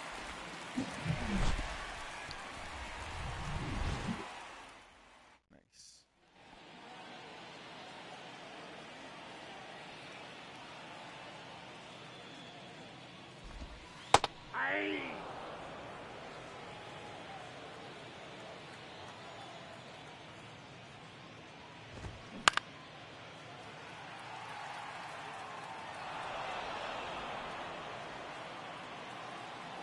I mean, truthfully, I hope the Rockets can pull it out against Golden State. But that was one of my biggest fears about not only OKC but the Rockets as well. It's how young they were going into these playoffs and how inexperienced they were coming into these playoffs. So some of that is founded, especially now that the Warriors take the lead. Like, No, that's low. turn that home field advantage against the Rockets real quick.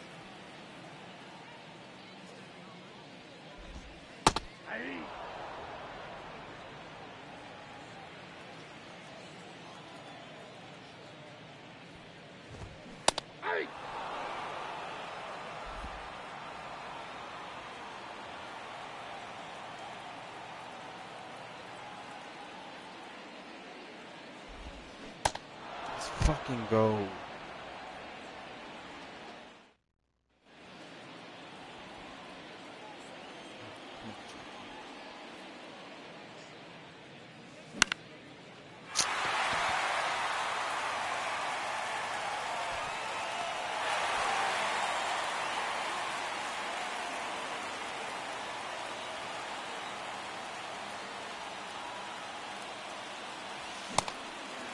Why am I saying that?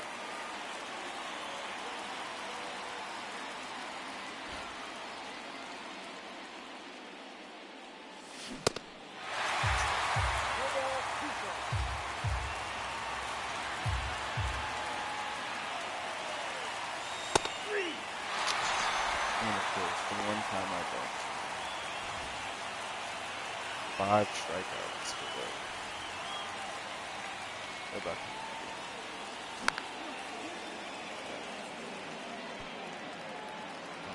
I'm shocked he did not fucking catch that.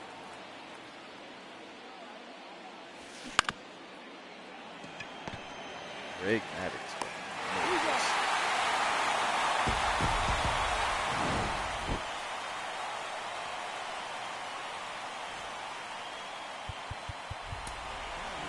Do not want to see the replay vault. Not after that. Jesus.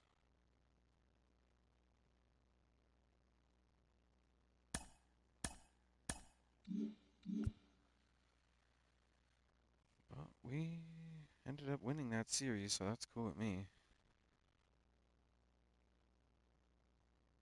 God damn, we play how many fucking games in a row? Jesus. Alright.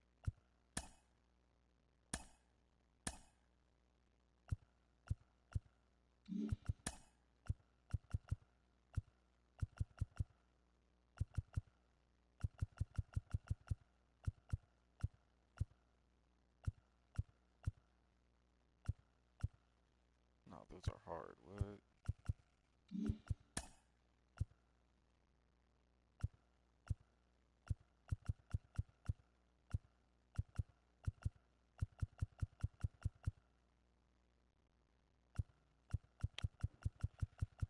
The fuck it, I'll take ball whites.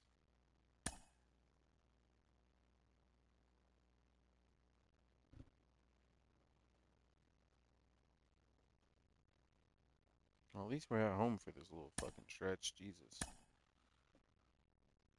That last one we were not.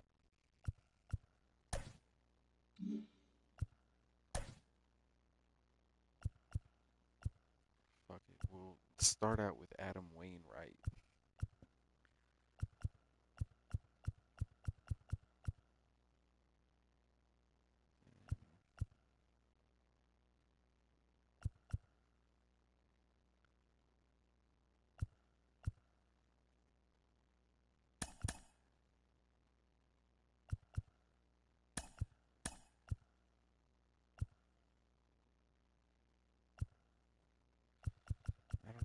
always do this shit too.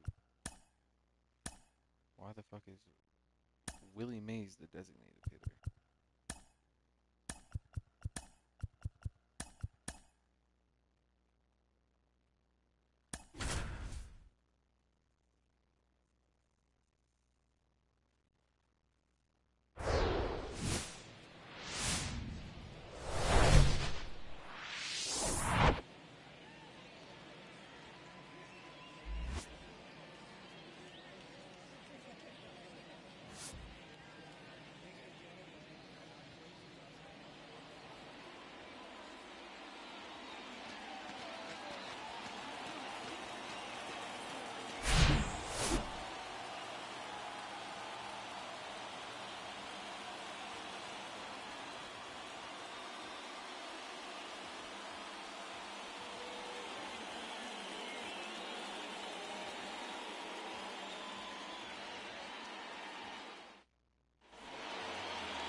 Shit popping.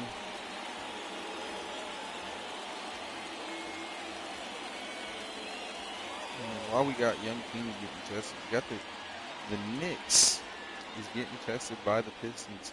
Just like I said they would. This is a tough series.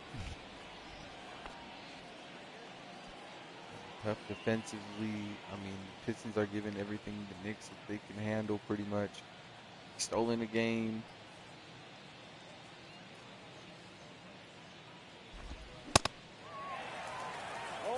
Granted, the Knicks kind of stole one back. They're up right now. But, man, Pistons not going out like no bitches, for sure. I think the longer the series go, it kind of favors them. I think the Knicks need to hurry up and get them the fuck out of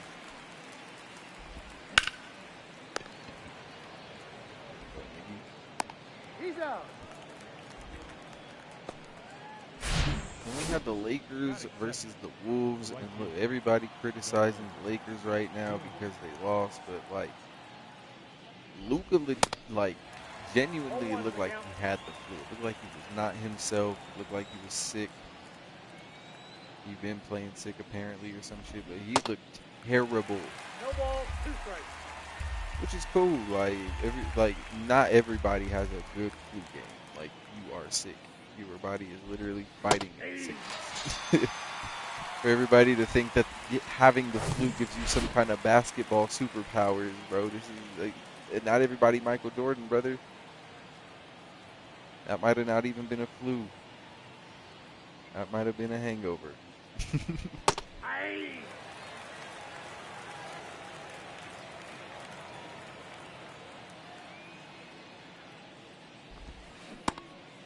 No ball, 2 strikes.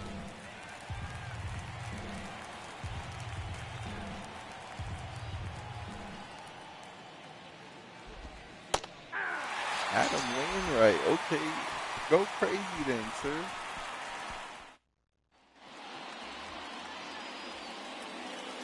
We got Jim Palmer. He looks scary too. I ain't even gonna cap.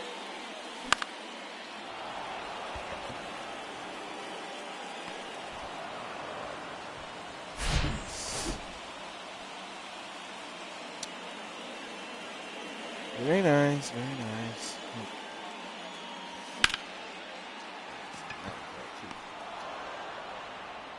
Two throws, 2 outs. Even after that was fixed. You're throwing them high at least. Okay, Hank. Hank not fucking around. Go ahead, throw him high then.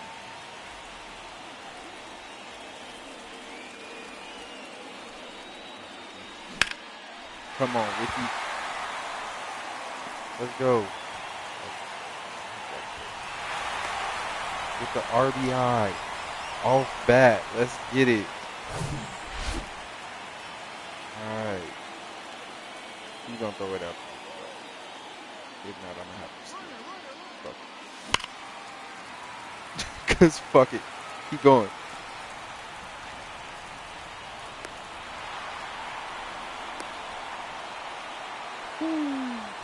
Ooh. I was really tempted. I'm not gonna lie. I was really tempted. Let's go. Oh my God. No fucking way. Willie Mays. Go crazy then, sir. Okay, Giambi.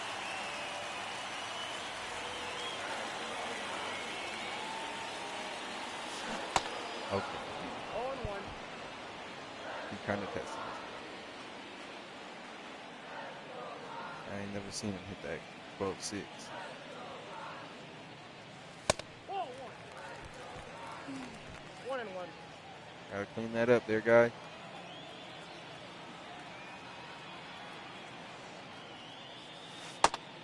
Two one.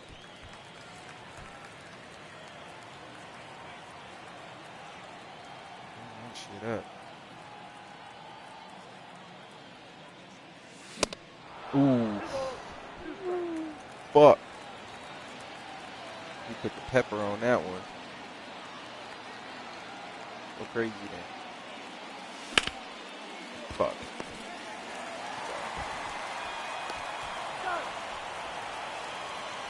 It's okay. That was a good one. This was a good one.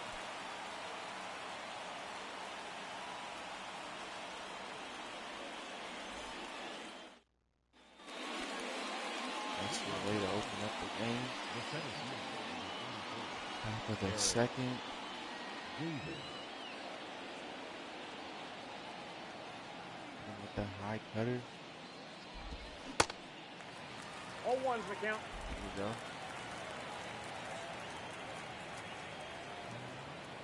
Circle changeup right off of the corner. Maybe a little off corner.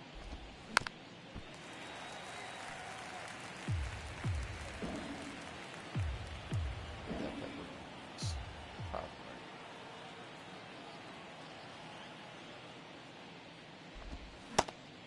Hey, it all worked out. It all worked out. Let's go.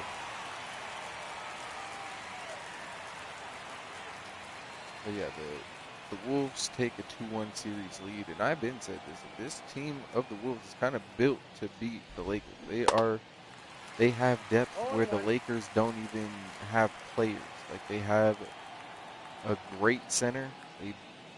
I couldn't tell you who the Lakers center is. Rudy Gobert is going to go down as a great center in this era, all time. Even if he never wins shit.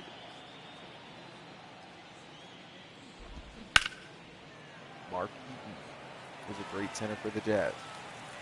Never won shit, though. Center down the middle. Good shit.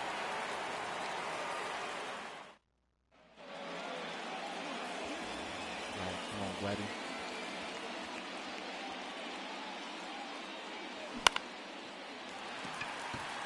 Good shit.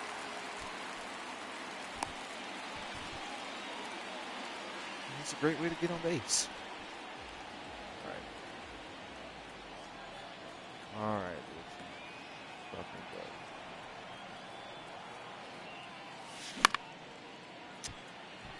Oh,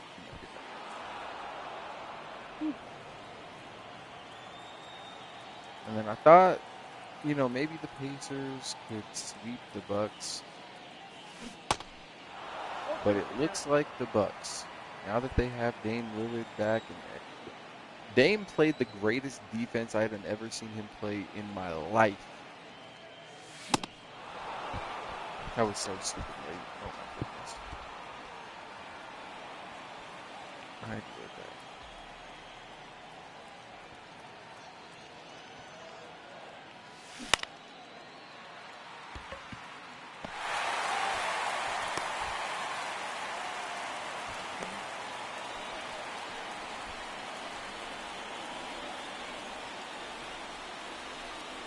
Jackie?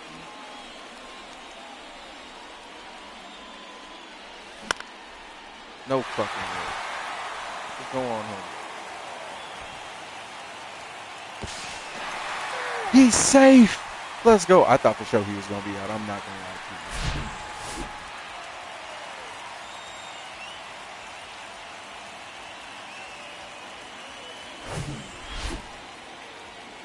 Fuck it though. All right.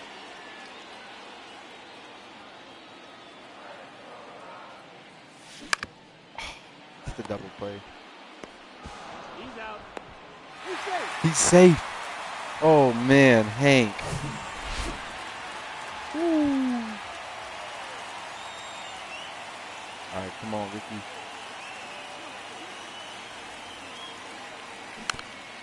That's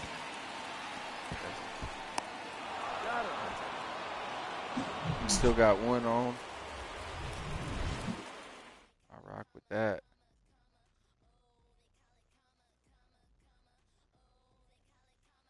I'm cool with all that. Well, yeah, who knows? You know, Dame, Leading off for Pittsburgh, Giannis, the maybe they lefty, could number finally 29.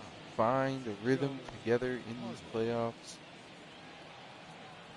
and knock off the highly favored Pacers. But who knows? Dame coming off with some serious blood clot injury, so who knows how much minutes he'll play. He looked really good 0-1's the count. against the Pacers last game.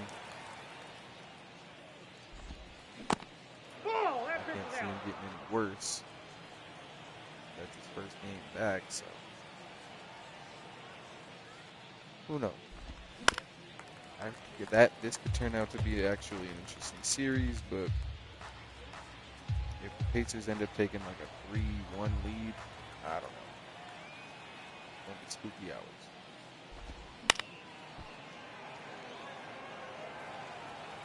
And then the Cavs, looks like the Cavaliers look like they get the brooms ready. It looks like they are getting the brooms ready. They not fucking with it. They ready to get them the fuck out of here. They're not playing with their food either. They ready to just meet up with the fucking Ball. Celtics That's already. out. Sure. So, I get it. Then we got a whole day of hockey going on today.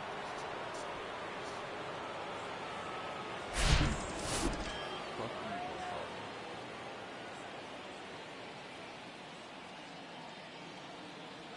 so let's simmer down a little bit.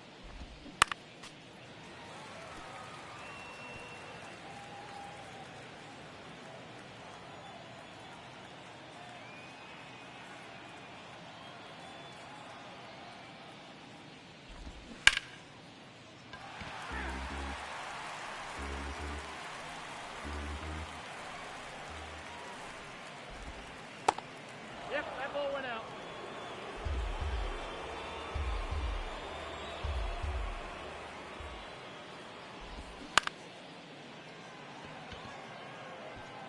Oh, and it's in, motherfucker.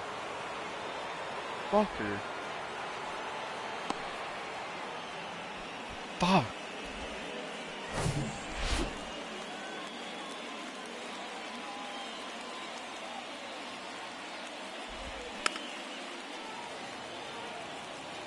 Come on. Stop fucking up. Oh.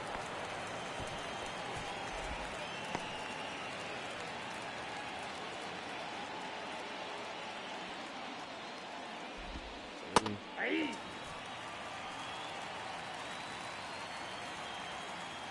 Eye cutter.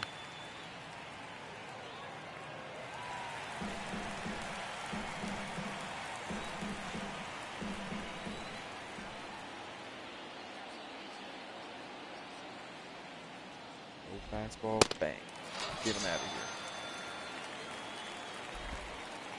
Yeah, Jets lose today. The right The fielder, Canes, no the lane. Caps, Joe and the Leafs all got the brooms with the bow tie on it. Looks like they all trying to go for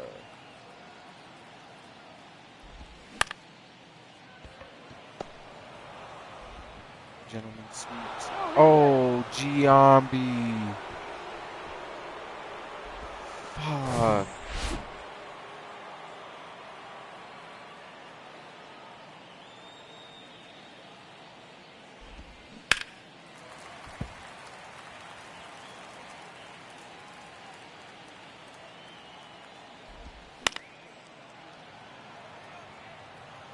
Damn it.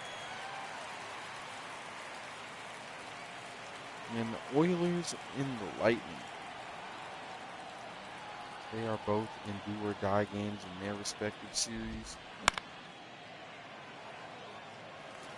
I think gotta look up how the Golden Knights.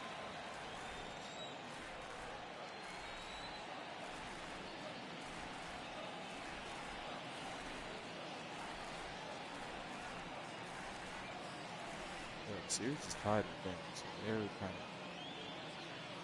which I'm highly shocked about. The Wild putting up more of a fight than I thought they would, to be fair.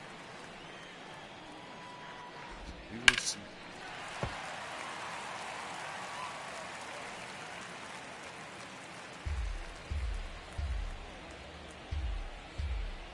And now that we got the playoffs out of the way, the NFL draft just happened as well.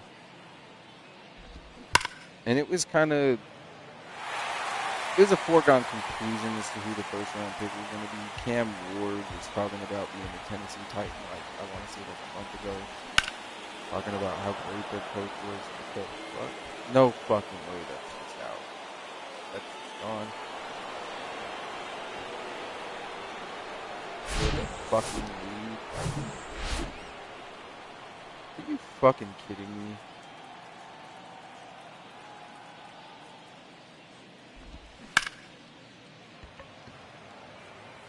Jesus Christ.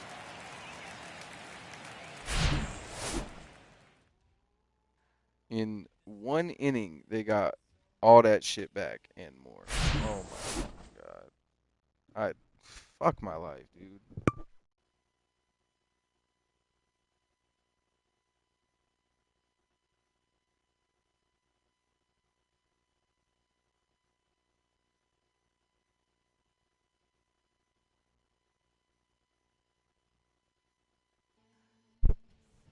You gotta be fucking kidding me. 4 hits, 4 runs.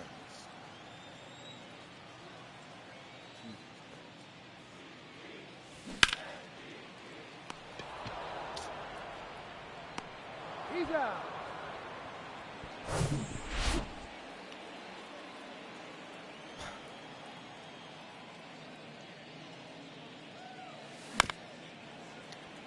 No, I'm swinging at everything.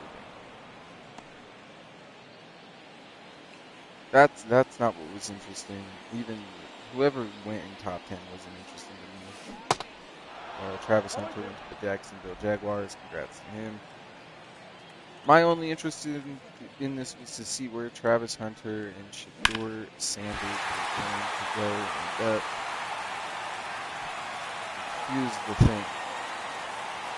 Travis Hunter went like top 10. Shedeur Sanders, who was top 5 in all major categories for quarterbacks last year. 0-1. In college. Wasn't drafted in the first, not the second, not the third, not the fourth. I think he was drafted in the fifth. Might have even been in the sixth round.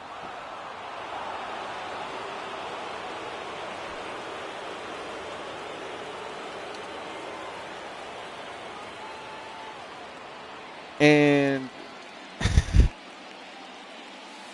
I get it. He wasn't an SEC quarterback. He didn't play at some school where they have a history of winning, bowls every year or natties every year. They don't. TU Buckner, they're not a big market school.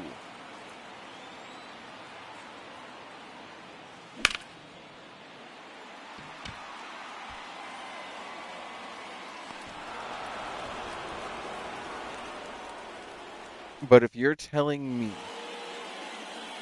that there were 5 other quarterbacks in the draft better than Shedeur Sanders, you're lying to yourself and to me and to my face. I'm not going to sit here and say this was get back for his dad and how his dad acted or how he acts.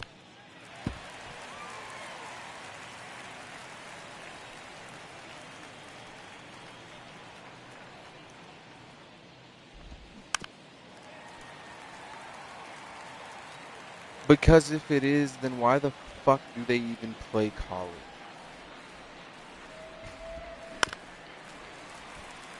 You know, if it comes down to whether or not, how you act at the combine and all this shit, then why even play for 4 years? Why not just have an interview and do drills for 4 years? It's fucking ridiculous.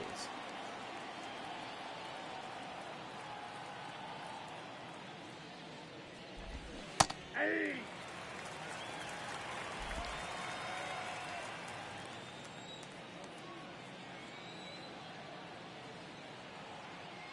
Like,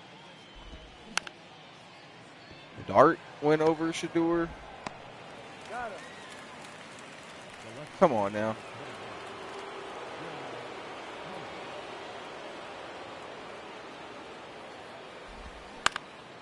Granted, he's not a mobile quarterback, and if he was, they would have tried to have him play running back or wide receiver, probably like they did with Lamar Jackson.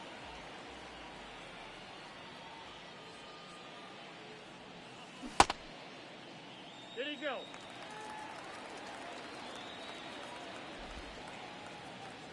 It's egregious at this point. We know what it is.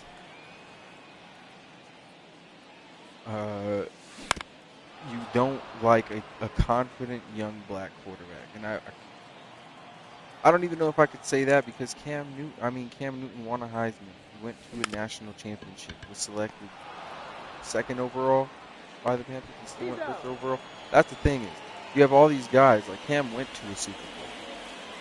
You know how many first round picks, not black or white, still got picked in the first round that I would say were worse than Shador Sanders? Let's keep it a bean. No! You know? Let's keep it a bean. Tim Tebow got drafted in the first round. Johnny Manziel got drafted in the first round. You mean to tell me Shador Sanders wasn't drafted because of his attitude? Please get the fuck out of here.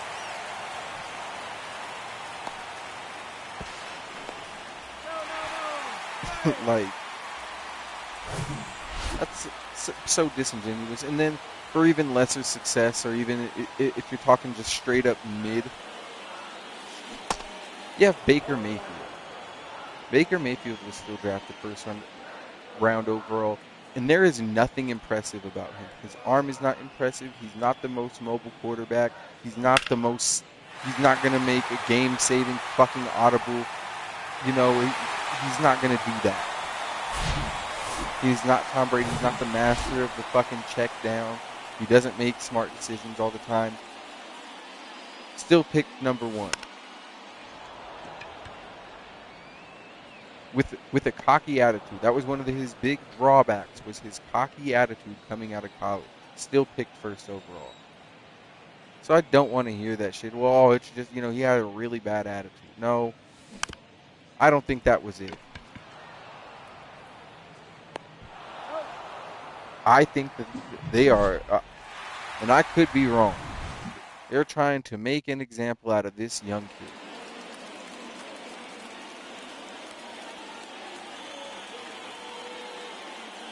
And it's sad.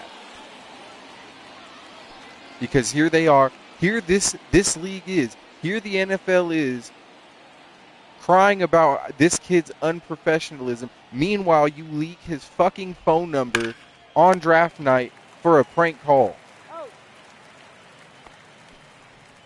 The Atlanta Falcons defensive coordinator's son, I don't know, I don't have his first name off the top of my head. Jeff Ulbricht's son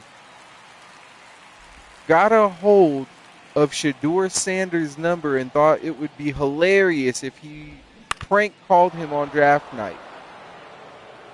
to tell him, like, oh, yeah, the Saints are going to pick you, but not yet. You still got to wait, dude. Call you back. Be so fucking serious right now, dude. But y'all want the utmost professional. You fine players and you suspend players for conduct detrimental to the league. This is conduct detrimental to the league. This makes you look like shit. This makes you look worse than Shedeur Sanders could ever make himself look. And the way he handled it with class on his live stream, he didn't cuss, still remained humble, told the Saints, let's be great. Did everything that you would want a young quarterback to say in public. In private, maybe is he or could he be overzealous or maybe a little cocky, arrogant, maybe a little douchebaggy? Sure, but why not? Your fucking dad is Deion Sanders. You were the starting quarterback of a team that wasn't really meant to do anything, but you brought a whole aura of energy to a team that didn't have any. And they won more games than people thought they would.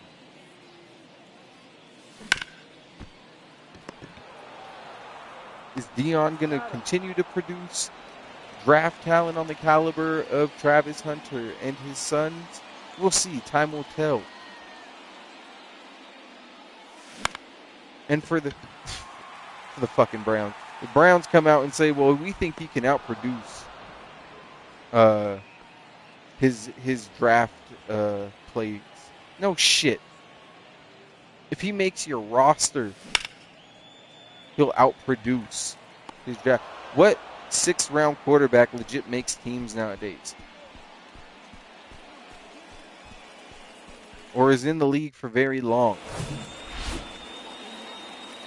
So even if this young man has a 5-year career that's successful, because he's a 6th-round draft pick.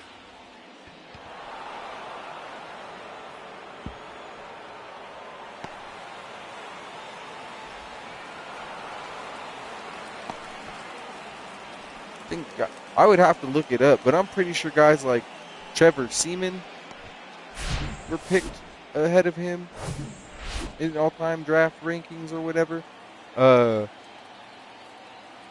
Who was the kid for Buffalo who came in and threw 4 straight picks?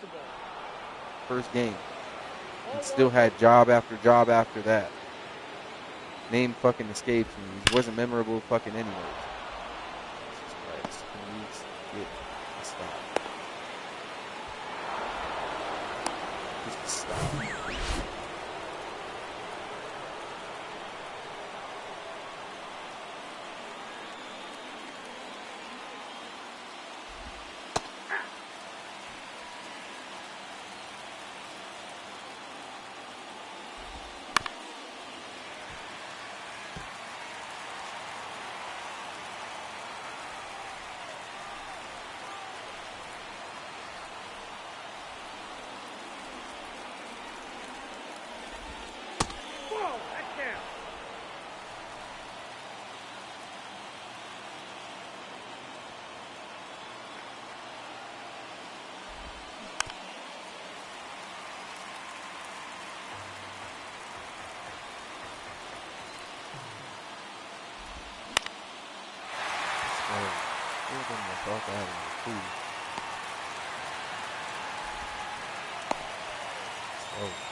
One's the count.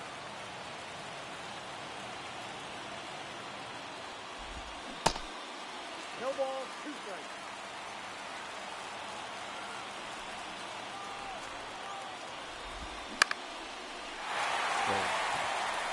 Get out of here.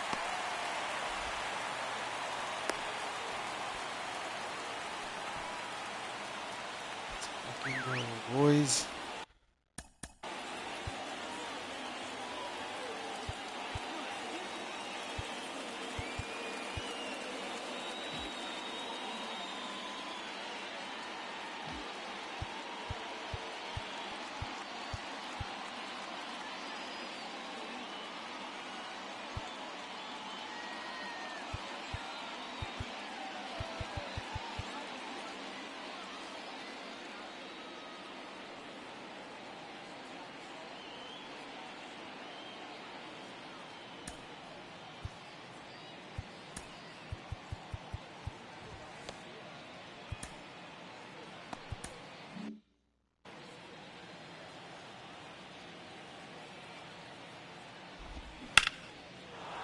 Oh, please, get the fuck out of here.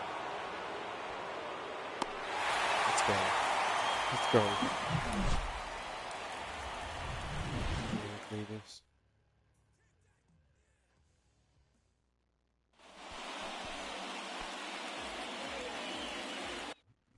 All right. I'm definitely gonna need a fucking hit after that.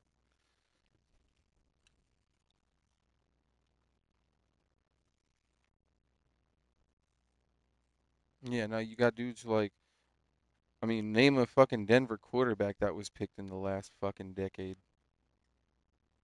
Brock Osweiler. Fucking the Drew Lock.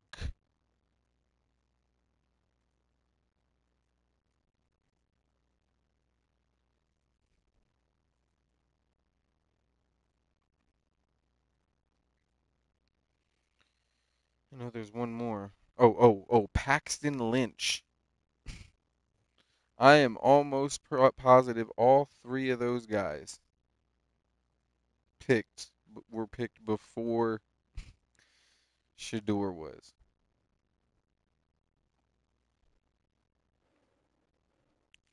So if you can't, like, I don't want it to be misconstrued. I believe there was a Colin Kaepernick call made. There was a 32 team conference call made about Shador Sanders. This was no accident. This was the biggest story in the draft, which is crazy. How crazy is it that in both the NFL and in the NBA drafts, um, the lower we have lower round picks that are bigger stories than the higher round picks. I couldn't tell you who got picked this year in the top 10 or whatever. I think maybe Stephon Castle was one for San Antonio. But other than that, who cares about him? Because all anybody cares about is Bronny James, who was picked somewhere in like the bottom of the second round by the Lakers.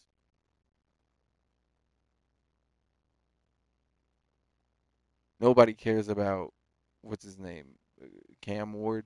No one cares about him. They care about Shador sliding because there's obvious, bias, different biases going on and for different reasons. But it's obvious, as what's his name would say, as Rashad McCants would say, isn't it obvious?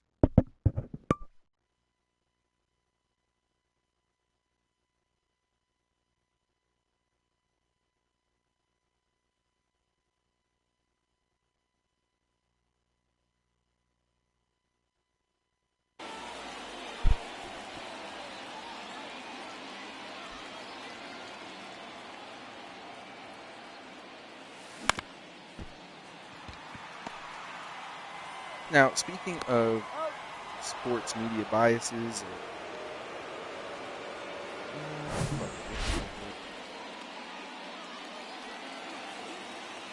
yeah, why not? We got him on first anyway. Let's go. Come on, Ozzy.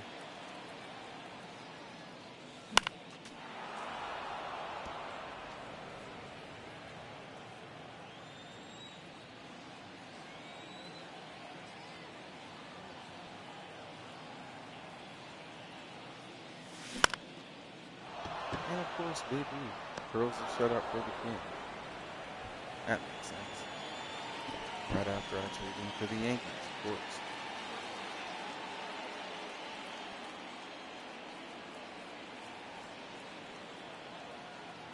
Come on, Jackie.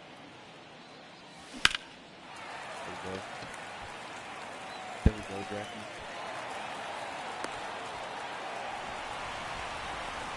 There we go. Now we just need Big Bang Hank. Now we just need Big Bang Hank to just slam this motherfucker shut. Come on. Oh, that's Here we go.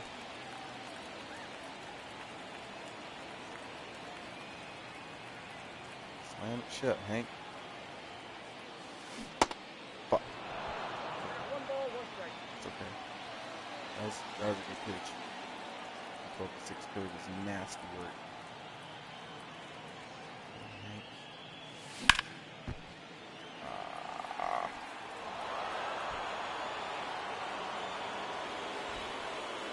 He might throw one here, but he just threw 2 balls and might throw it back. Nope. Go ahead, go home. Go ahead and go home.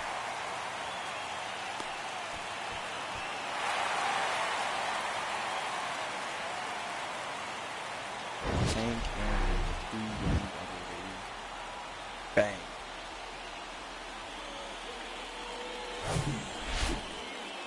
With the perfect slice. Now we got Ridley. Is he gonna throw him some balls too? Pause.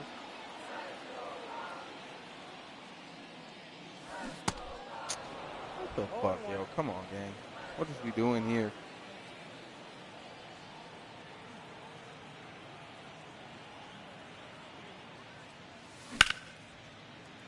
That's out.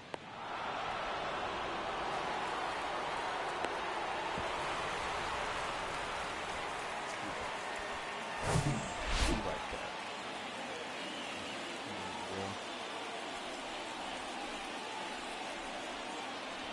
So we'll see where Shador goes. I'm gonna have to. It's like I told my homies. I'm gonna have to cop the new Madden, and getting Shador Sanders on any team should be pretty easy. And I'll have to run a franchise with Shador Sanders. I already have the next franchise or whatever that I'm gonna run after this planned and thought out. It's gonna be a Shador Sanders. I might even try to win back-to-backs with Brody. Yeah, I deserve it. Swing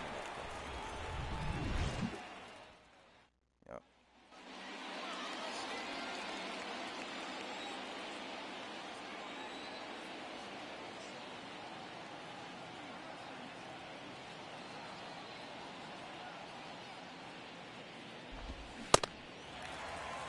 Oh and 1.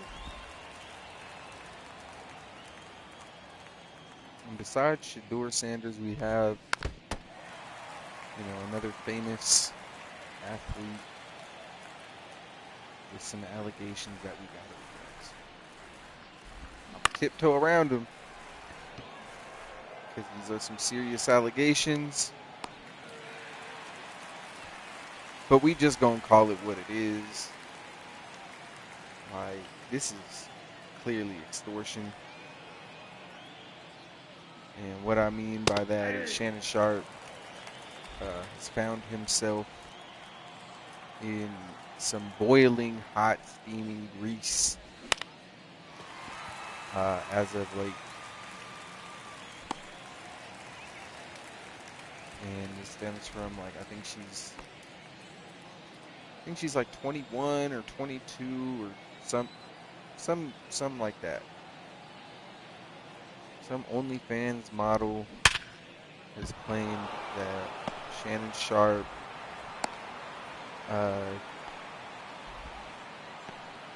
SA'd her. Now batting, right fielder. I don't want to get flagged or nothing, but yeah. He did things that she did not want done. And has decided to file a suit. However, the same lawyer that was behind the Jay-Z allegations earlier, I think last year, or even this year, is behind it, getting basically coaching, I guess, from him, or counseling from him. And he has a history of trying to file lawsuits against famous black people. Which, I mean, is it right? No. Do I think that Shannon was involved with this woman? Yes. People are like, What would a 50-year-old and a 20-year-old have to talk about, bro? What do you think OnlyFans models do?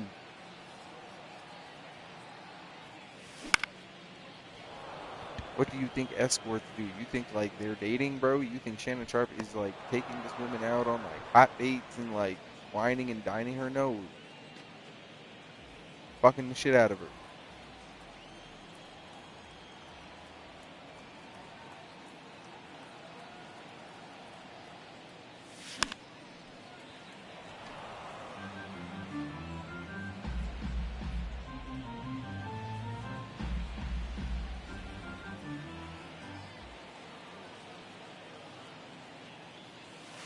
Aye. No ball, 2 strikes.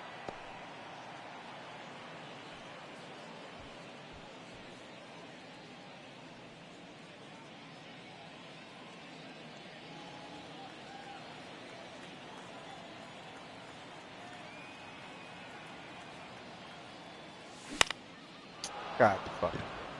You got that straight.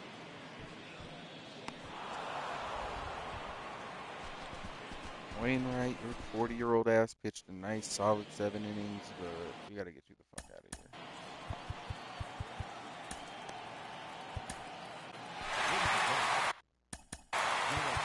Or pitch again. Oh shit.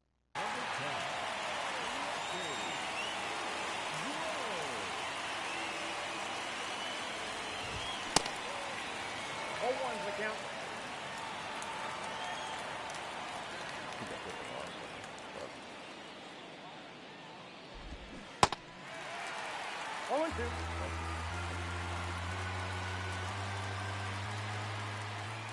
Left fork. Ball.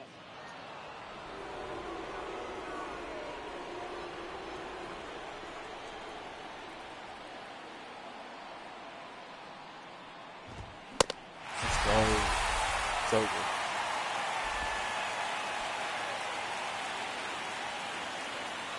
It is. It is.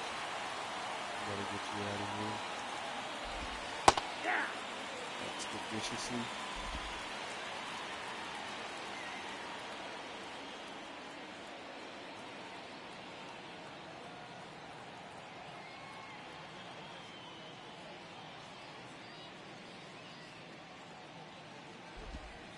Ball.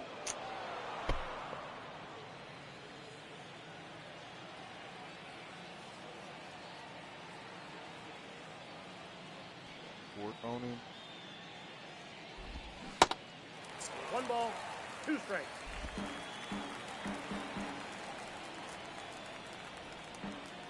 Knock it off with this four-seamer.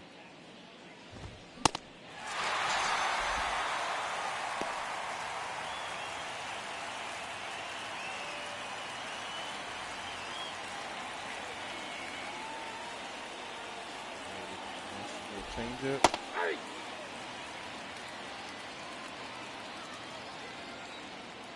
Three off speed to earn fastball. He even get that 0 ball. 2 is the count.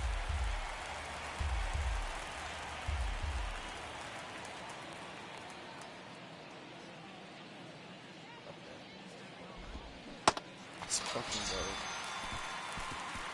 Get him out of here. Leading off for the Oh Rockies, yeah, they.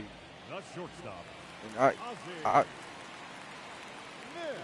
pretty sure Shannon Sharp has been like very forthcoming and adamant that he doesn't want like a serious relationship. He's not in a serious relationship at the moment.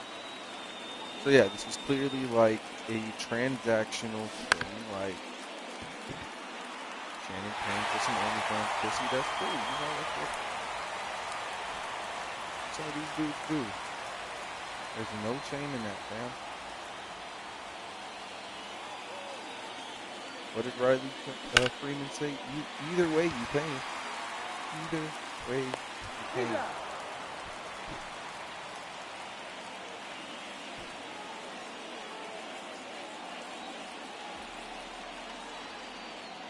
So do I think that Shannon Sharp, like these allegations are true? clearly they had some kind of like relationship, not like exclusive to each other, but they had dealings with each other, and some things turned sour, and she felt like she had to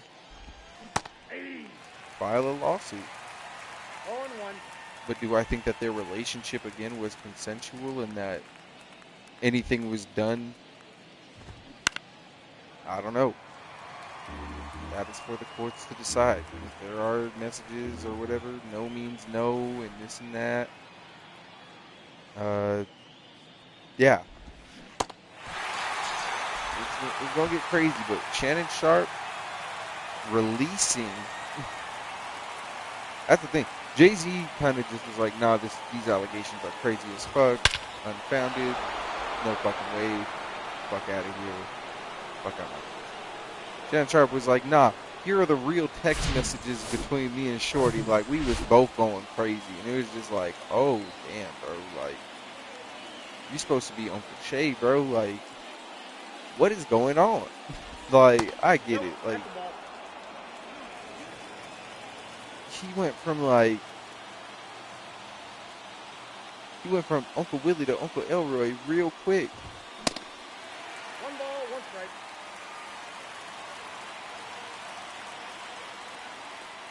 Just the cool little sultry Southern uncle Ball 2.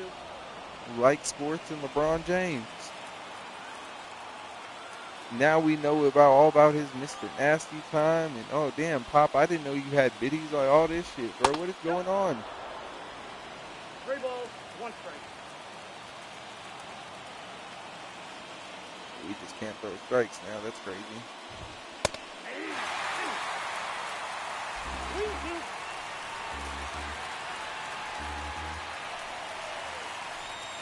We're gonna have to walk, bro. Because she fucked up.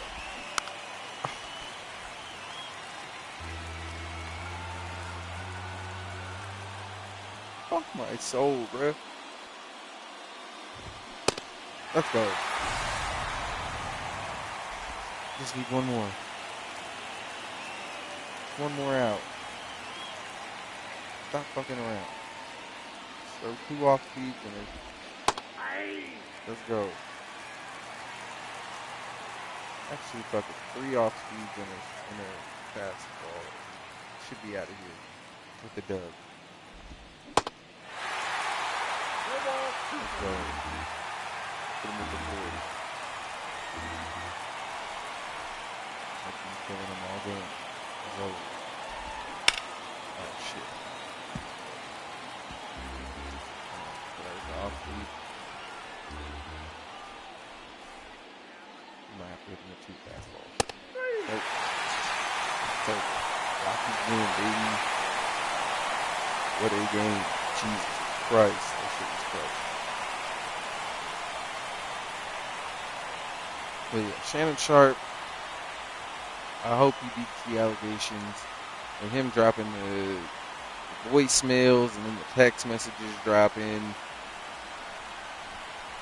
Bro, even if you innocent, bro, your whole image right now, you got to do some damage control. I know he's still doing his podcast with Ocho and all that. He's still got to keep up appearances. But, damn, Shay. Damn. And then last, before I get out of here, Kanye recently admitted some things that he did with his cousin and then expected the internet to give him sympathy. And I say this to anyone who wants to give Kanye sympathy. Fuck Kanye. Why would Kanye deserve any sympathy after he was just on Twitter 2 months ago talking about other people's children having disabilities that may or may not even be true, that haven't been confirmed or even talked about by the parents? You're just going out here and telling the world that these children have something, that Jay-Z's children are disabled, despite no evidence to support those claims. No reports, nothing. But you want, I don't know what he wanted, bro. I don't know if he wanted sympathy. I don't know if he wanted people to be like, oh my gosh, you're so strong for coming out and saying these things. No, Kanye, you're a fucking weirdo.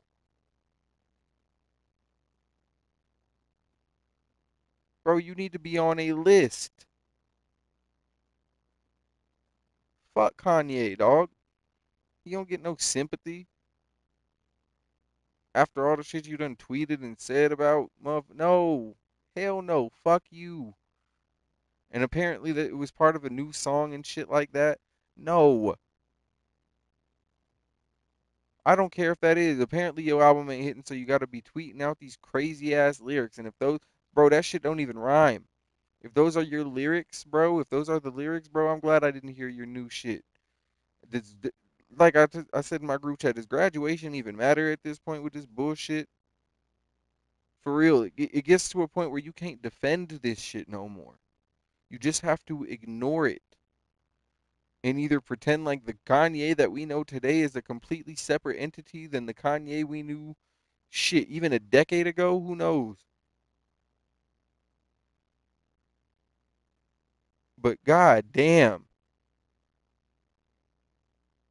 enough is enough about all this shit, bro. I'm tired of hearing about Kanye. I will never talk about Kanye again. He doesn't deserve to be talked about. But y'all trying to give him sympathy or wow, y'all are really telling him that he's a weirdo and he's a this and he's a that for the things that he admitted. I'm not even gonna say the things that he said he did because he was a minor and so was his cousin. And for him to reveal that on an album or even on social media, bro, seek fucking help. Go see a psychiatrist. Go to therapy. Take your meds, sir.